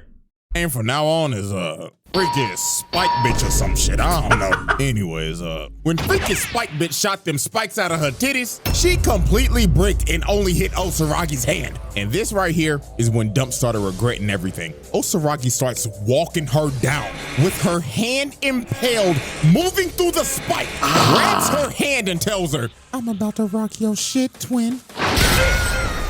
send her freaky ass into another building. And Osaragi was not done. She was about to tee off on this freaky hoe. Dump ran at her and shot a spike. She parries it, then she jumps up, then kicked her so hard the bitch spun 5 times. And she wasn't even done after that. She started juggling her ass down the aisle, turning into a human pinball machine. So after Osaragi finished juggling her, she ends up being conveniently right by her briefcase. And guess what is inside her briefcase? She had a big ass buzzsaw in that bitch. And when Dump saw this, she knew it was over because her backstory started playing, talking about how she became a serial killer. When the villain's backstory started playing, you know it's over. But because she wanted to be loved, like, nigga, what? Weird ass, freak ass hoe. And y'all have watched enough anime, so y'all know good and well. This is Anime 101. If a character is near death and starts seeing their backstory, there is a 99.9% chance that they're about to die. Bro, I be saying the shit before the shit being said. And she straight up told Shorty before she killed her, because people like you exist, I am needed by God. So because of that reason, I love you. And tell me why she's smiling right now. What the fuck? You know what, bruh? I guess she got her final wish before she was about to die for somebody to love her. Bonkers. So Osaragi wraps up that buzzsaw, dashes at Shorty, and splits this freaky spike bitch down the middle. Fatality. And with that, Osaragi continued to spread the word of God to these freaky ass hoes. All right, let's keep this disrespectful party going, shall we? So, moment number 2, Nagumo embarrassing a nonchalant dreadhead. Now, we're still on Sakamoto days, and this is the same plot. This time, however, though, the serial killer is this big buff dreadhead nigga called the Minimalist. And this dude goes around crushing things to as small as they can get. And his target was Sakamoto. So later on that same day, he pulls up to Sakamoto's convenience store and he ends up confronting his wife. So she tells him, excuse me, sir, can I help you with anything? And he tells her, hey bitch, where your fat ass husband at? So to start intimidating her, this man grabs the cash register and starts crushing it into a ball. Then after that, he rips the desk in 2. So then after him and Jonas the Dissector would get along swimmingly. He finished his intimidation tactics. He straight up looked at her and told her one more time, hey bitch, I'ma ask you one more time. Where is that fat ass nigga Sakamoto? But Sakamoto's wife was not acting like herself at all. She was weirdly calm this entire situation. And the reason why is because it wasn't her at all. She dislocates his arm and stabs him in the neck. So he ends up falling down. And then she just looks at him and tells him, gotcha, nigga. And she turns into Nagumo. This man disguised himself as Sakamoto's wife to just fuck with this dude. And the knife that he stabbed him with was a toy knife. And he was like, oh man, you're lucky that wasn't real, bro. Looks like my goofy ass forgot to swap it out for a real one. That's insane. So the Minimalist he could have ended the fight right there. Hell no, man, I'ma kill you, nigga. But Nagumo teleports right behind him. And look at this dude's face, man. Just by this frame, you can tell by the face he making. I should have just bought some Newports and left. And I'm not gonna lie to y'all, bro. What he does to bro is honestly worse than what Osaragi did to Freaky Spike bitch. So the Minimalist starts bragging, saying, man, I've killed 432 people. But what your goofy ass gonna do to me, huh, nigga? And when bro said this, Nagumo deadass looked at bro like, wow, man, that's amazing. You count everybody that you kill? Holy, you might be smarter than a 5th grader. So this pisses dude off. So he goes in the puncher but hits straight air. And this man Nagumo is just chilling on top of the shelf with bro's phone. And he's just looking through it like, wow, man, I'm disappointed. How are you a 6'5" nonchalant dreadhead and your phone is as dry as the Sahara Desert? Like, really, my nigga, no hoes at all? Duke Dennis would be ashamed. So this pissed him off. But what sent him over the edge is when Nagumo said, I wonder what I'll find in your search history. And look how mad this nigga gets. Oh my God. Looks like this man does not use the incognito browser for you know what. And he like, I'ma kill you, nigga. So he starts to chuck metal balls at Nagumo. But bro was just casually dodging every single one. So after this man just tried to hit him for like 5 minutes straight, the entire convenience store is wrecked and Nagumo just disappeared. The bro got impatient and started to look for him. So he opens this cooler. And when he's digging through it, trying to look through it, another version of himself pops up and starts choking this man through the the glass and rips him through the door. And just look at this man. Dude is getting choked out by himself. And Nagumo turns back like, gotcha, nigga. So he throws him across the room and starts opening his briefcase and says, I'll let you choose how you die. As this man pulls out a weapon with 6 attachments and he tells him, pick a number 1 through 6. So the minimalist just loses it. Is that a switchblade with a switch?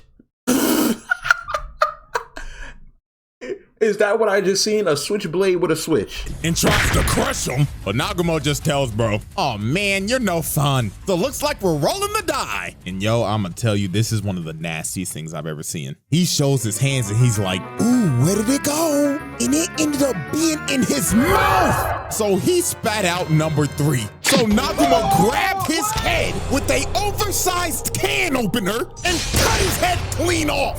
Fatality. Yeah, man, this is one of the most disrespectful things I've ever seen. From going through this man's phone, choking him to death with his own body, doing a magic trick mid-fight, then killing him with a oversized can opener? Yeah, man, this dude just went out sad. Gangalicious. Alrighty, ladies and gentlemen. Gangadonimus Rex. Shizuo punching a man out of his fit. Now y'all look, if y'all have never seen Do Rah Rah Rah, I'ma recommend it to you right now. It's a good watch. There's some I ain't never seen that shit happen in this show. And one of the main culprits of wildness in this show is none other than Shizuo Heiwajima. And what I'm about to show you is a top 10 disrespectful moment of all time. So let's set the stage real quick. The reason why this happened is because of Izaya. Because earlier on this day, this man was in a fight with this goofy ass gangster nigga. And when bro attacked him, Izaya dodged it. But he just nigga holding his nuts. He also scalped this nigga's head. He gave bro a ball spot of doom right in front of the girls he was trying to impress. So this nigga was quite literally scaring the hopes. So he either has to cut that shit off and restart or spend thousands of dollars on a hair transplant. Now I want y'all to remember this dude because he's gonna be back later. So now we fast forward 5 minutes later. So Izaya is just chilling on the street talking to Mikado. But while this man was just having a conversation, a trash can comes flying and hits Izaya across the head. And the person who threw that trash can was Shizuo. And bro was not here to goof around. He was ready to fight Izaya on sight. So when these two were about to just start duking it out in the middle of the street, the nigga with the bald spot pulls back up and he brings a bunch of goons with him. So they start surrounding Izaya and Shizuo. And old boy started telling Izaya, hey you punk pussy dumb bitch, we about to f you up for f***ing up my hairline from earlier, nigga. Yeah, you don't f with the dollars and get away with it, nigga. But when they had them surrounded, they ended up realizing that they had Shizuo surrounded as well. And dude's name is feared throughout these streets, so these niggas were shook. So this is when the wildness happens. Old boy in this blue hat was so scared, his fight or flight senses took over. So his body started moving on his own, and he runs up and smacks Shizuo across the head. So after he smacked bro upside the head, the dollars is like, hold on, twin, he might not be as strong as they say. But then this man started screaming. So bro started telling old boy in this hat, you aimed for my head. You have to know a blow like that can kill a nigga, right? And this means you were intentionally trying to kill me, right? So whatever happens next is what you deserve, right? And look at this stare. Bro stared into this man's soul. And old boy knew his life as he knew it was over. Watch this man! Sends bro flying out of his clothes and knocked out cold. How is that even physically possible? He knew his life as he knew it was over. This shit just broke physics. We gotta slow this down, bro. We gotta slow this down, bro. Like right here. Gotta slow it down. We need to learn the physics of this shit. Soul. And old boy knew his life as he knew it was over.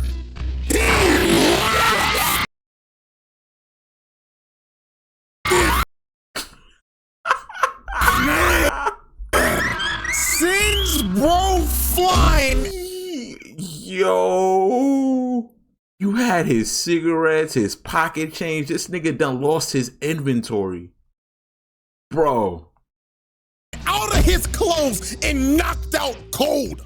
Like, holy Jesus, man. This might be one of the most devastating punches of all time. Like, let's look back at this again. This dude really just got punched out of his clothes and sent flying across the block. This is the most embarrassing thing I've ever seen. Like, y'all realize this nigga can't ever show his face in public ever again, right? Because he gonna be walking down the street one day and they gonna be like, oh my God, you're the guy that went viral on Twitter for getting punched out of his clothes and was wearing some tight-ass tidy whities. Like, dude, you cooked for life. And just look at him twitching over there like a dead buck. Like, oh my God. So after that happened, Shizuo was not done because every one of these gang members now have a receipt that needs to be paid. So he goes after the gang members. Look at dude right here. He was avidly trying to run away, but Shizuo said, nah, nigga, as he threw him into another person and just started bodying every single gang member. And look at old Bald Spot. This man fearing for his life, thinking in his head like, oh God, the rumors were true. This nigga really is Ikabukuru's King Von. So the dudes behind him was like, nah, we're out, bro. As Shizuo runs up behind Baldy and kicked him so hard, the beanie fell off his head. So the world could see that beautiful bald spot. So while he was beating the hell out of everybody, Izaya was like, yep, I'm out of here. But Shizuo looked at him like, hell nah, nigga. As he picks up a vending machine and tries to throw it at this man. But that brother Simon came from the roof to stop the vending machine from hitting this man, bro. But yeah, man, that's the moment, bro. This man threw a trash can cross map, punched a man out of his clothes, and bodied an entire gang after that. Like, dude, what the f? All right, let's keep it pushing. Moment number 4, Ichigo calling an ambulance before a fight. Yep, we're finally doing this moment. Now, this is quick. I remember this. But this moment is a absolute classic. So these dudes were bullying Chad. And I don't know why, but out of all the people you chose to bully Chad? You chose to bully a buff-ass 6'5" Latino nigga that looked like he pushing 30, but he's 16? This is what I'm saying. These dudes deserve every amount of ass whooping that they got. Because this is...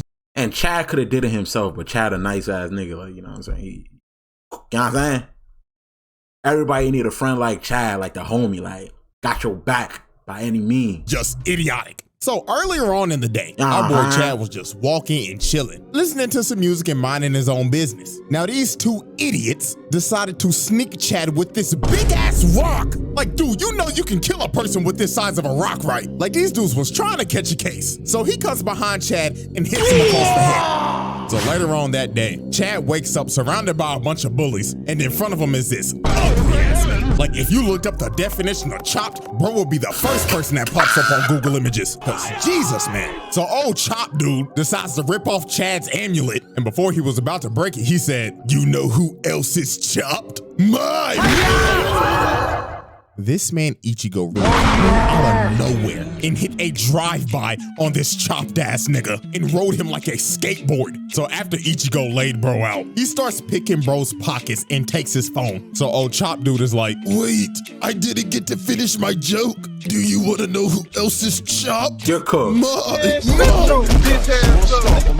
Damn. Ugly. So after Ichigo stomps bro's face in, this man calls 119, aka 911 for us. So the dude pick up on the phone like, this is 911. What is your emergency? I need an ambulance. You know what? Matter of fact, 1, 2, 3, 4, 5. Yeah, 5. So this man drops the phone and starts beating the hell out of all the bullies. This man just took on a 1v5 and called 5 ambulances pre-ass whooping. Like, do you know how much confidence you have to call 5 ambulances in advance? This is just... That gotta be like as crazy as bringing a shovel to the fight, bruh. How you gonna call the ambulance before the fight even end? You, like, yo. Wicked work, and he beat their ass. He stood 10 toes down. He did. Bro actually pulled off that legendary meme. Call an ambulance! Call an ambulance! But not for me. Alrighty, ladies and gentlemen, we have reached our final moment and the twist of this video. Moment number 5, Kuvira proving Korra is washed. Yep, last moment ain't anime at all. Yeah, it resembles it though, but anyways. So Korra ends up confronting Kuvira, because Kuvira's trying to take over Zaofu so she can unite the Earth Kingdom under her tyrannical rule. Now this is Korra's first fight back on a wheelchair for 3 years. Hey, I ain't gonna lie to y'all, Zahir trial will happen one day, because that nigga was cold as hell. But anyways, Korra decided to fight Kuvira so she wouldn't take over Zaofu. So Kuvira was like, fine. My soldiers, I am giving you all a front row seat to show you all that the Avatar is washed. Her sorry ass could never live up to the legacy of Avatar Aang. So let me show you why she's the worst Avatar of all time. And man, Korra did not beat the allegations this fight, because this was just brutal. So Korra starts it off with firebending, but Kuvira is weaving every attack. And then look at this, man. Kuvira gets inside, hits her with the earthbending combo. Then she hits her with the metal bending, then flips her ass and throws her on the ground. Yo. And while all the soldiers are cheering, look at Kuvira feeling herself. She over here emoting like Ali, like, yeah, I knew your ass was washed. So then here go the next sequence. Korra tries to use airbending now, but she dodges it, ducks the fire and hits her with the hell sweep, and hits her with another shot for good measure. And man, I ain't gonna lie to y'all, bro, we gotta find Kuvira's actual birth certificate, cause no way she was born in the Earth Kingdom. She had to be born in the Weave Nation. Cause dog, look at this. Korra is using every single element, but she can't land shit. While Kuvira's just bobbing and weaving, bobbing and weaving. And then look at this. Kuvira takes out Korra's leg, blindfolds her, and hits her so hard she goes flying. And I mean, bro, it just gets worse from here. She jumps up trying to do aerial attacks, but Kuvira hit her with an anti-air, knocking her on her ass again. And then here come Korra again. She tries to hit her with another two-piece. Failed.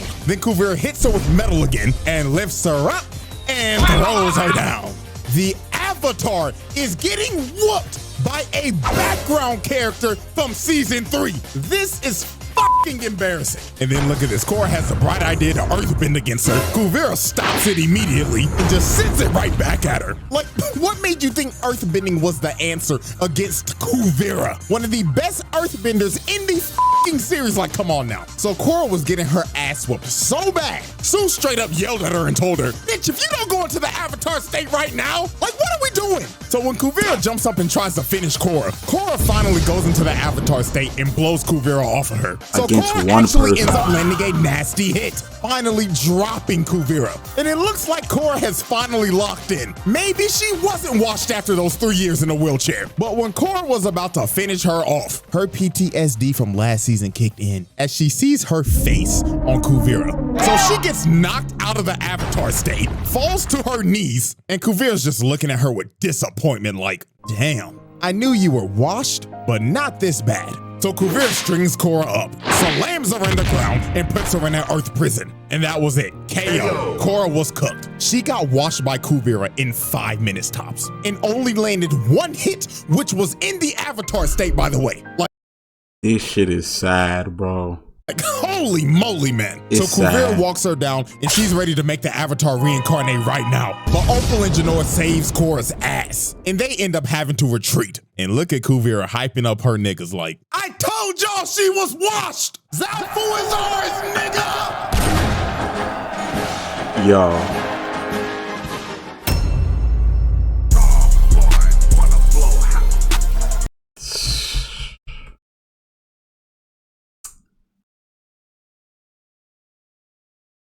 Now I know why they always calling Korra a fraud, bruh. That was a absolute beatdown.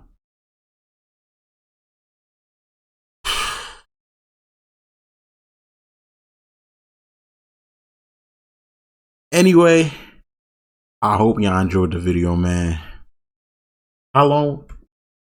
Bro, it's 3 hours, bro. This shit was a movie. This shit was funny as hell. Shout out to CJ Dachamp. The fire ass videos, bruh. And yeah, that's pretty much it. Drizzle and Pie out. I'ma see ya.